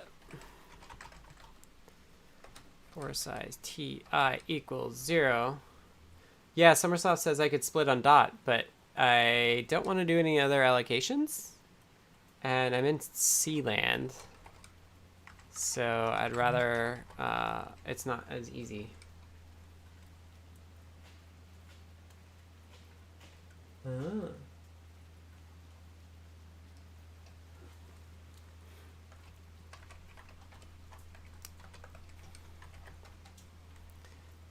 Getting the live update.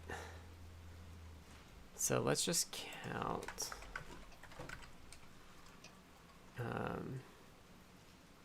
Period count equals 0. So this is like very crude string validation, right? So string data I equals dot. Then period count plus plus. And you know what we should do? Let's actually make this a actually we need the count still. But what we should also do, since we're doing a pass, is let's keep track of where the 3 periods are.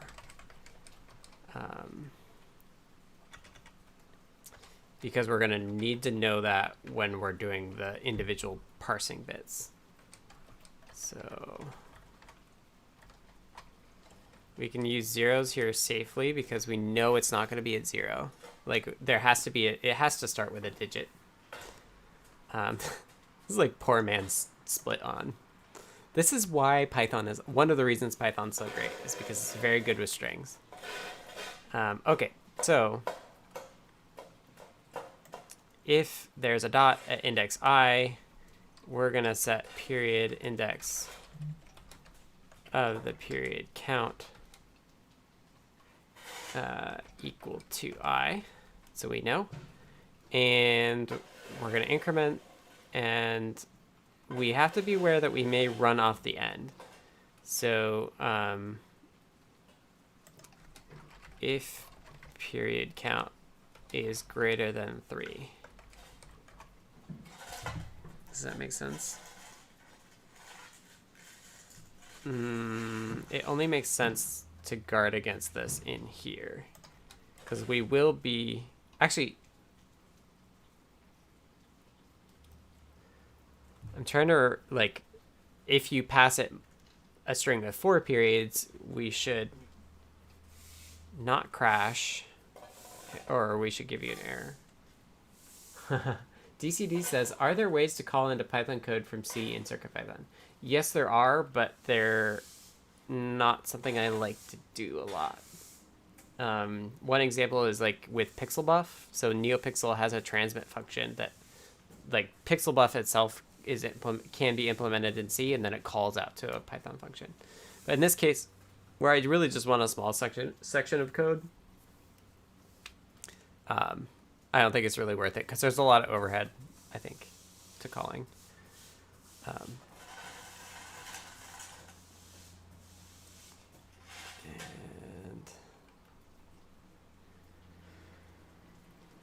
I think I'll just guard this.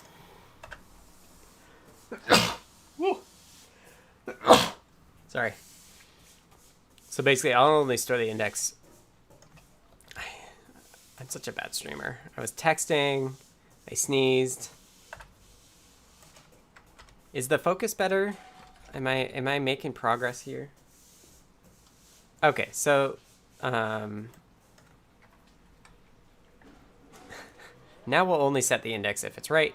We'll still keep counting, And then down here we can say if period count is greater than 3. Then we know that it's invalid.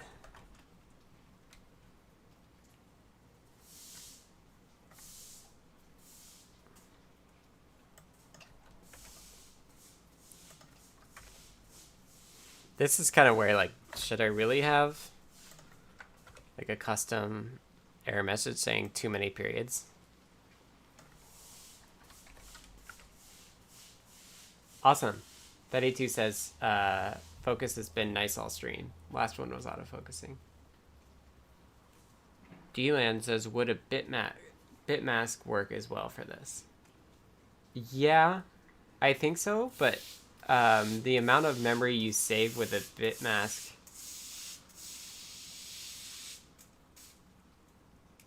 probably doesn't outweigh the cost of doing the bit manipulation.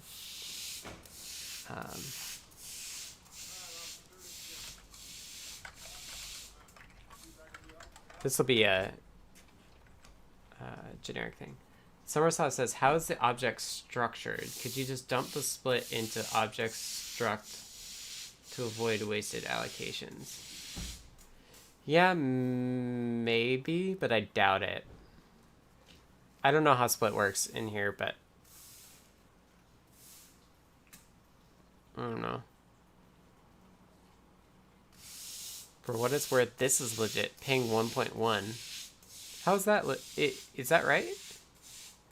Is that a valid IPv4 address? Can you omit the higher order ones? Is that true? YouTube sub, I don't read your comments because they're unrelated.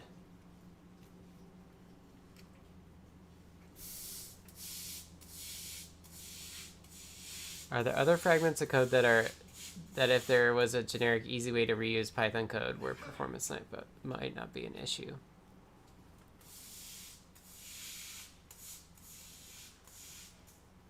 I think generally if performance isn't an issue, you just want to do all Python.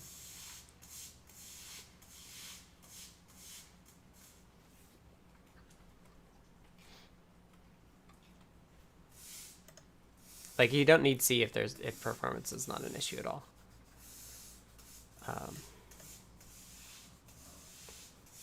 All right. Well, even though 1.1 just won't work, let's at least get this going. So, okay, we have check to make sure that we have enough periods.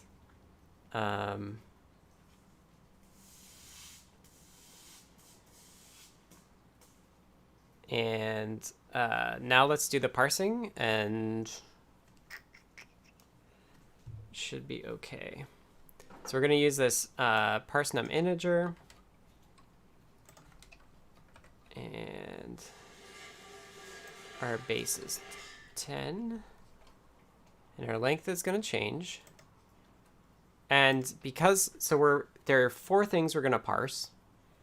I could do it in a loop, but there's a lot of boundary conditions. So I kind of want to just not.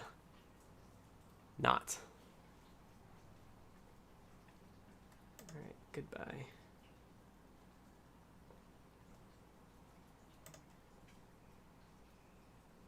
Oh, isn't that great?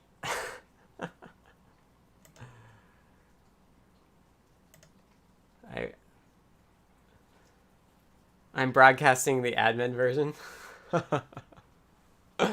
Well, y'all saw those messages go by anyway.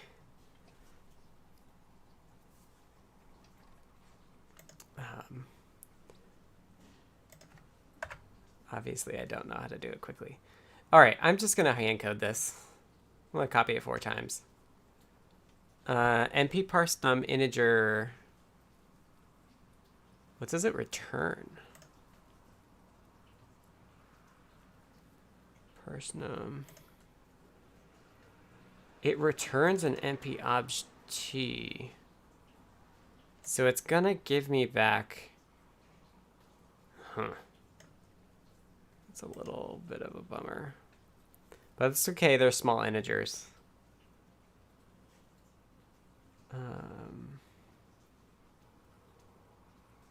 Here's the parsing. Yeah, it's just doing MP small int. That's not the end of the world. It's not an allocation.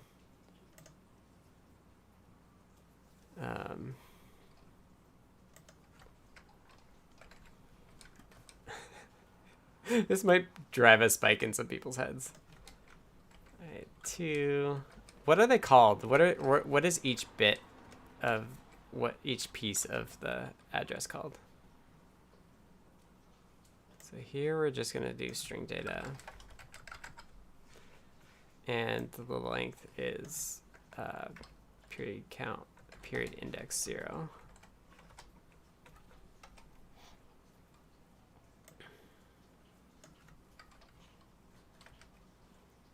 Radu asks, why don't you use Verilog for FPGA?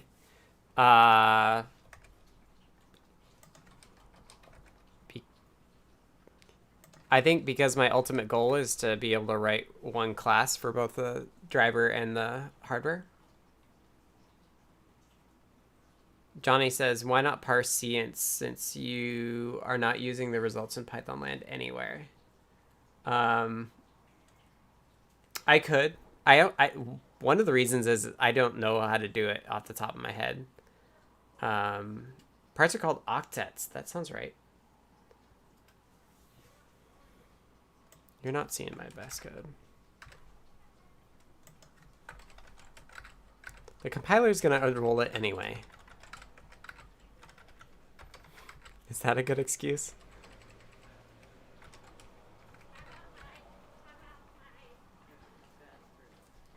Yeah, part of it is I don't know.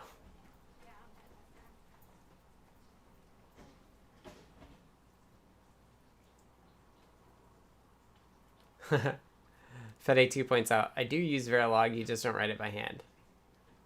NMeGen can produce it. Turns out NMeGen doesn't actually produce Verilog, but it can go from, it does the Yosis intermediate format, and then Yosis can go from that back to Verilog.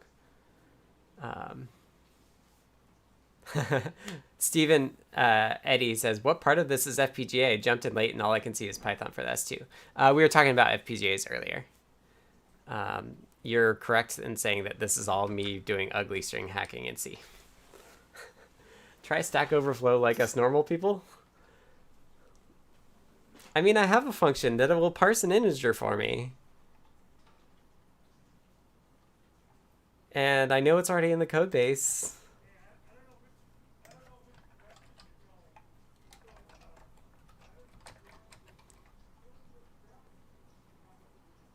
I know this is probably Discord link. I can give you a Discord link. adafruit.it/discord.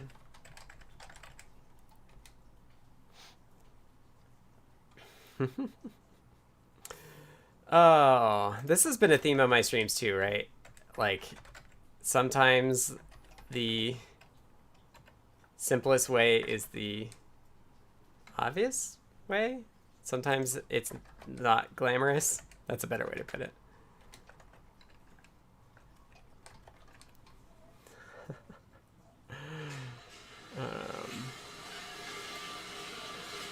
Yeah, I've been really bad about my descriptions. Which I should definitely be better about. 1, 2, Sterling.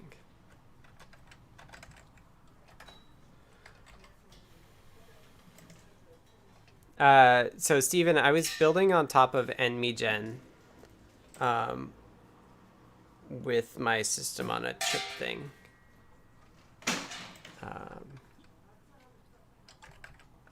I'm working on making a Python library built on NMeGen that allows you to do both, like use one kind of way of defining registers and stuff for making a driver and gateway, like the CSR registers. All right.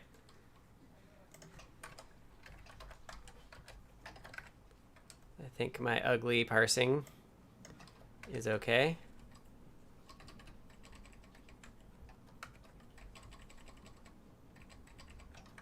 David Essa says, sorry guys, it's almost midnight here. I have to turn in now. Thanks for the stream, Scott. Good night. Good night, Dave.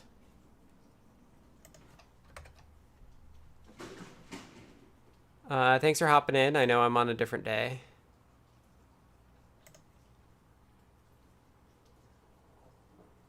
Wow, that does not make it any more readable. Sorry, you're not gonna be able to see it. I can scooch it over.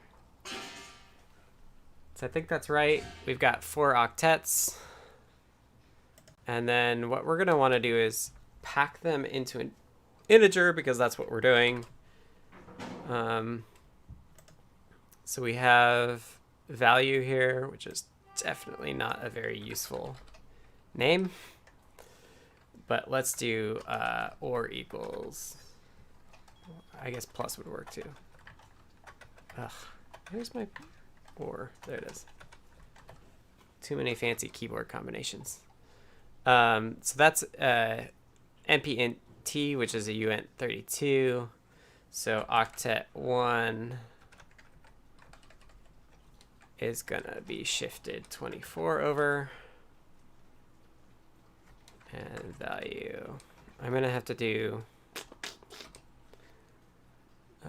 the thing that parses the int back out. And always, if you have a better way to do this, more than welcome to get pull requests. Maybe that's my secret agenda, is I'm just trolling you all so that you contribute to CircuitPython. Like, I'm not going to use a loop when I could do that. Octet 4.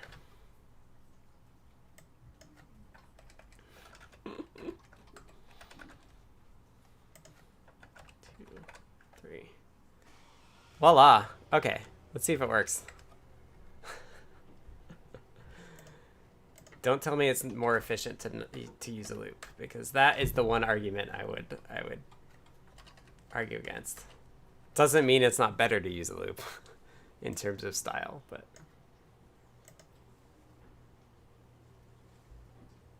yeah, thank you, Steven. I've been chatting with people mostly in the Freenode NMeegen channel for the FPGA stuff, but you can ping me on Discord if you want. I'm happy to chat about it there too. Bruce says, I'm back for training in unrolling loops. I never like wrote the loop to start with, did I? I just kind of like said, there's only 4 things I'm dealing with. I don't need a loop. It's looks okay. But like, this is a weird case. And this would be okay because it would be 0.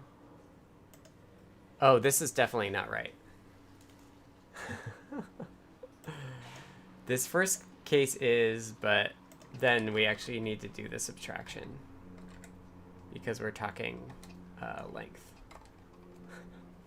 Maybe I should just convert it to a loop. All that too good for loops talk, and now I need to do a loop.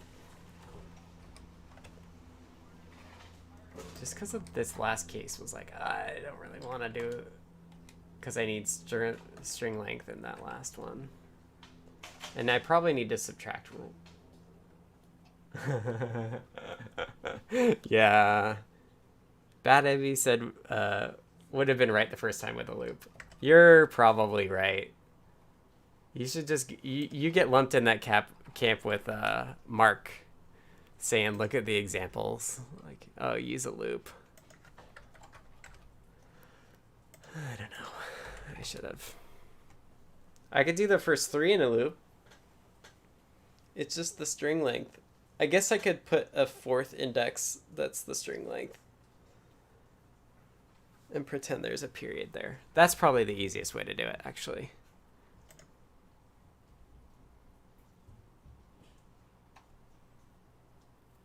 Yeah, Wheeling Wizard says, even if you put in a small loop, isn't the compiler optimization just to enroll it? Yeah, probably.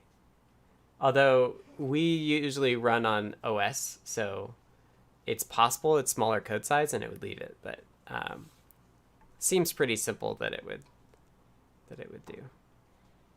All right, let's make it a loop. I'm sick of it. Y'all are right. If we put stir length here as a 4th period, then we should be able to write a simple loop.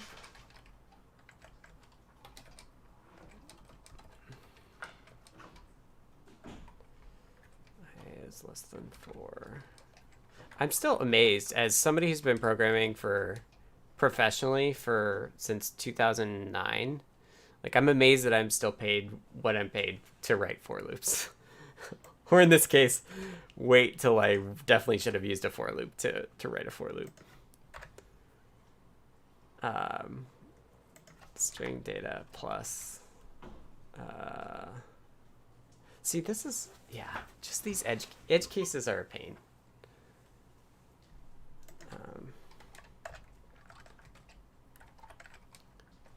Last period equals 0, and of course I've got an equal there.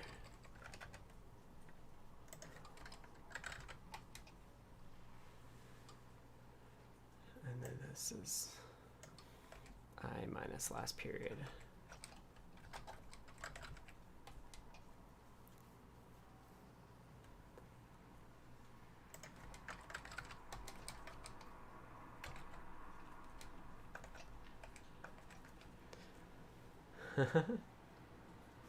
String token. Summersoft's in the split boat. Consider stir talk for parsing.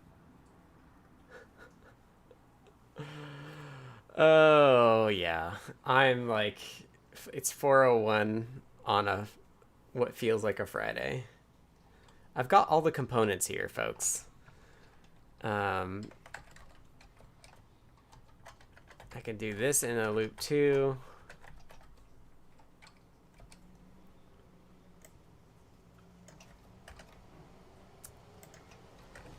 It's gonna be shifted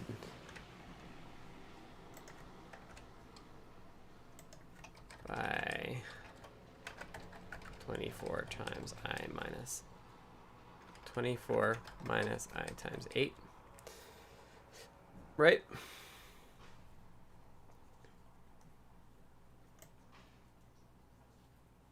And we can get rid of all this. Hey, we have a for loop. Let's see if it compiles. I mean, it is interesting that like stir talk is not used by, like, I don't think it's used in this parse routine that MicroPython uses. Where do we get this?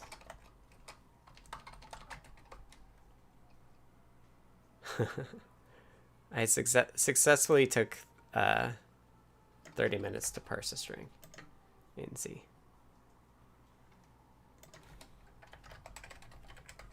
We'll get this done and then call it a day. I have a hard stop at 5, but yeah, my voice is gonna be tired. We have a hardware happy hour tonight. Excess elements in the array initializer.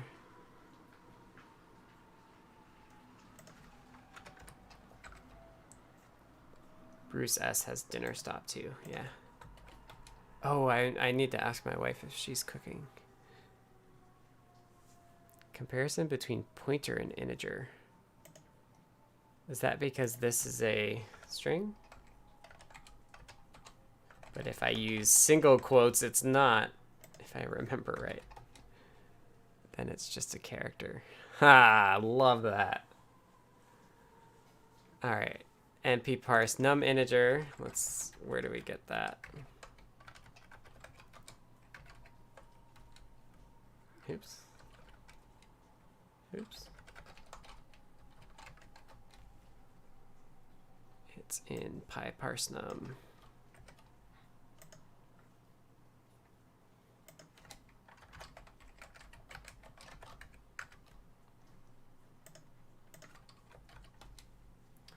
Do. I've not heard of it before. I use System Verilog on the Mr. platform for my stuff, but I'll check it out. Yeah, Steven, I've done. I mean, the real like Verilog equivalent work is done using NMegen, And there's a regular version called MeGen, which is the first kind of iteration of it that LightX is built on top of, which is pretty cool.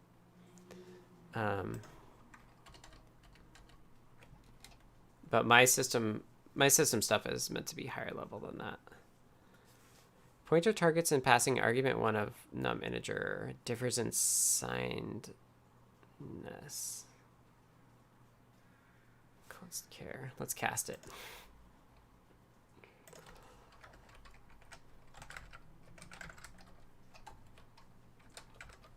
It might just do it to uint8.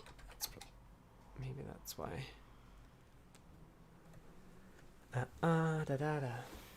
So hopefully we'll be able to parse our IP address here. And then I'll commit it and push it. And I can't remember to I haven't stash popped yet. I've got the ping stuff there still.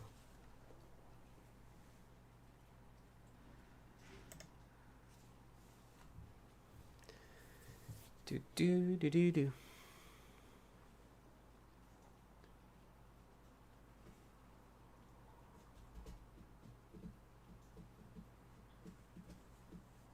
Any other questions before we wrap up?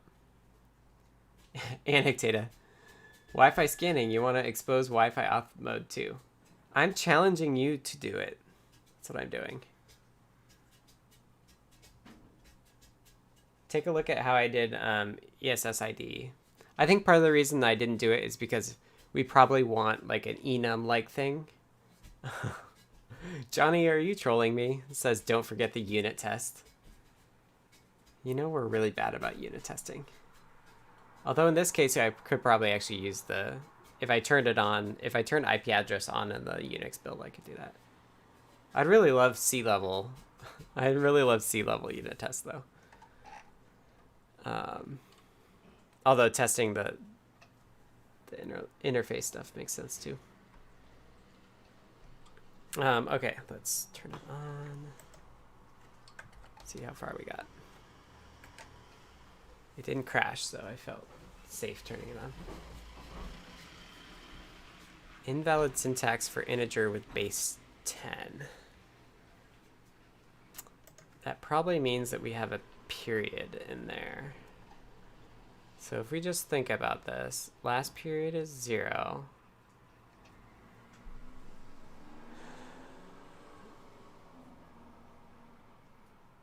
Maybe if we set this to +1. That's where we start next.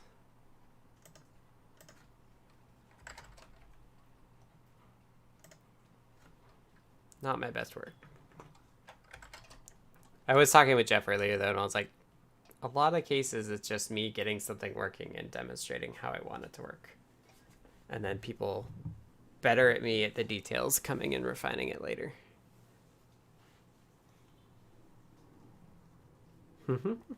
DCD says, I will be in vacation mode shortly, even if only a 3-day weekend.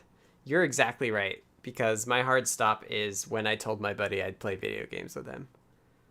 Oh, my camera froze. Thank you for the heads up.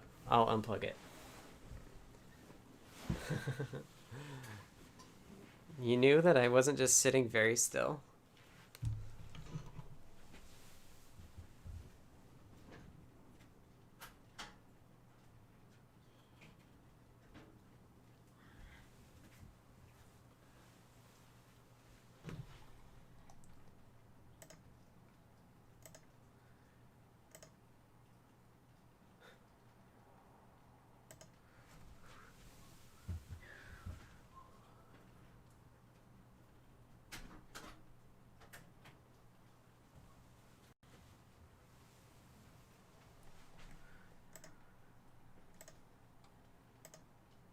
Hey.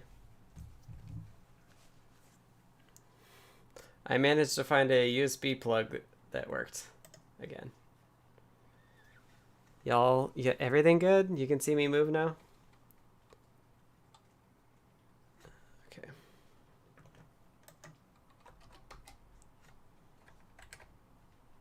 Assume you can still see my screen. Hey! Looks like it parsed.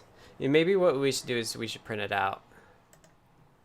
just to confirm that I didn't flip the order, which I probably did. Let's do that last. Oh, I thought I had code.py in here.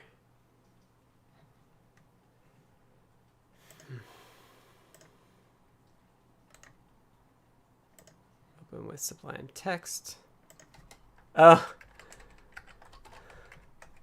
that's not a very useful thing to see if I parse correctly, the order-wise. Oh, here you go. Oh, it froze again. Bummer.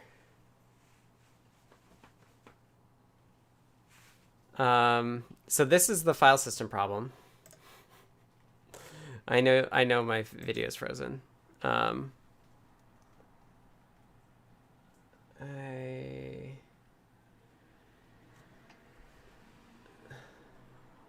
have desktop with overhead, and it's live. Should I just point the overhead to me? Cat cam is working. I can use cat cam. I'll just reuse that. I don't want to worry about that. Is that it, like Inception? Here we go. It's still kind of Inception. I'm sorry. I'm done. This is the file system issue I was talking about. So the file worked, and then when I guess it was finished, I turned it on, I mounted it, and now both I can't read it and Linux is unhappy with it. And so if I do this and do demessage, you can see that when I started it up, it had the SCSI scan inquiry result too short. It got some of this data right, but then, and this happens normally, that there's no caching mode. You know, I can turn off the second, Scott. I can hide it. There. It's a little bit better. Oh, load the terminal. Oh, thank you. I'll leave Frozen Scott up there because there's only one of me. So let me recap the terminal. Thank you. So there's this warning that the inquiry result was too short. These two warnings are normal. The caching mode page is not found. That is normal. This is what happens when my video freezes. And then this is the stuff that causes it to be read-only. Invalid cluster chain stuff. So this is like the thing that is really gonna be a pain for all of us, that we're gonna need to figure out, but is not the thing that I care to fix right now. So yeah, let's assume that the IP address stuff works. We'll find out later. I will commit it, and I'll switch back to the cat cam. Is it Linux specific? I don't actually know. I haven't tried it on Mac. That's a good question. That would definitely be more information. I thought it might also be some interaction with the Wi-Fi. The fact that I'm turning on all those mechanics, but I'm not positive. So let's do this.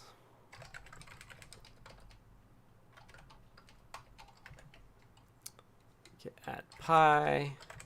One of the early mistakes that I did when I was learning Git was I would always do commits with all of the files, and it turns out that that's bad because then you can incorporate files you didn't want to. So running git status all the time is really handy. And I did want the bindings.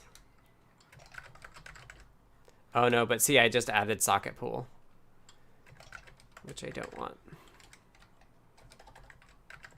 I love that Git tells you how to undo something.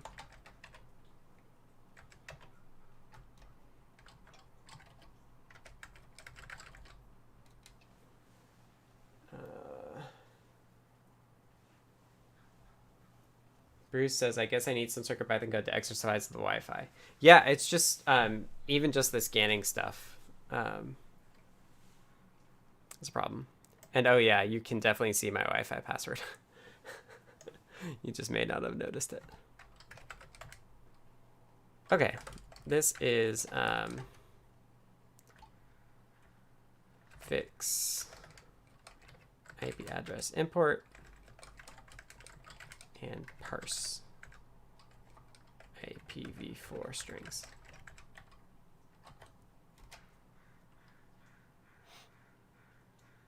I need my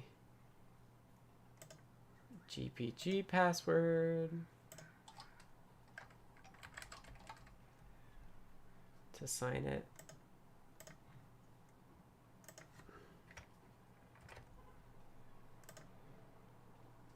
Okay. I could import it. Yeah, I know the camera's frozen.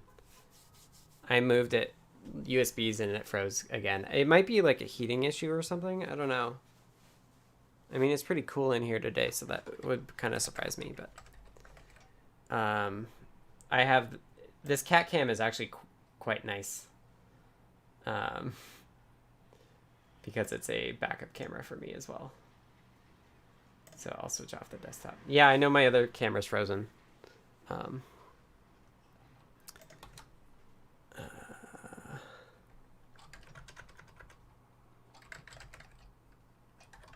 I'm just pushing the code I just wrote for folks following along. Nothing to see here. Summersoft says, Scott, another debug data point. Set the UDEV logging to debug and check the syslog. Most of my hangs would resolve around the SCSI block / device ordering. Just never nailed it down. Yeah. Cool. Okay, I'm going to call it. Obviously, I'm 15 minutes over kind of my target time. Thanks for hanging with me and trying to avoid loops and then realizing loops are actually an easy way to go about it. For those of you who joined in the middle, I'm Scott. I work for Adafruit on CircuitPython. CircuitPython is an easy, beginner-friendly version of Python for microcontrollers and other small CPUs and stuff. If you want to know more, if you want to support Adafruit, you could go to adafruit.com. If you want to join this community that we have in these the chats, like the video stream chats, I encourage you to join the Adafruit Discord server, which lasts all week, all the time. You could go to adafru.it/discord if you want to chat with us there. Just to recap. As always on Discord, if you want links to something that you saw on a stream, let me know. I'm happy to send them that way. This stream, we talked about the System on a Chip library that's based on the NMeGen stuff that I'm working on in my evenings. And then we also talked about the ESP32-S2, how you need an antenna to get good Wi-Fi reception on the Salas that have the Wi-Fi antenna connector on them. So that's a heads up for folks. And then we talked about how Wi-Fi scanning is now working. I went over the implementation last week, so just talked about the things that I fixed from last week, this week. And then mostly IP address support stuff. So having a native object for IP addresses that does easy printing and parsing stuff for you based on the CPython IP address module. So that's a recap. Thank you, everybody, for being flexible today. I normally stream on Fridays at 2 p.m. Pacific, but I'm taking tomorrow off for a 3-day weekend. We're going to go hike, which is going to be fun.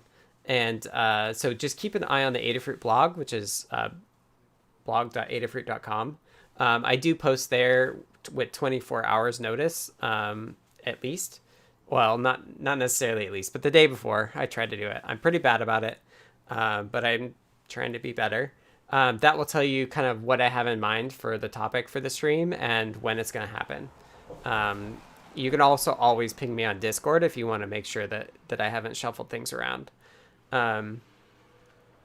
I think that's it. Thank you again, as always, for hanging with me through these technical troubles, including like my camera freezing, even though the camera itself is still showing me moving. It's just to Linux, it's not anymore. And yeah, any Linux debugging tips are super helpful as well. I really appreciate those. Obviously, I've been having some issues with it. So the beauty of Linux is that you can debug the problems when they occur. And things move relatively quickly. Whereas with Mac, there are fewer problems, but when they occur, they're much harder to debug. So lesson learned. Thank you all again. Really appreciate hanging out with you, and have a great weekend. I'll see you next week. Until then, I'll see you on Discord.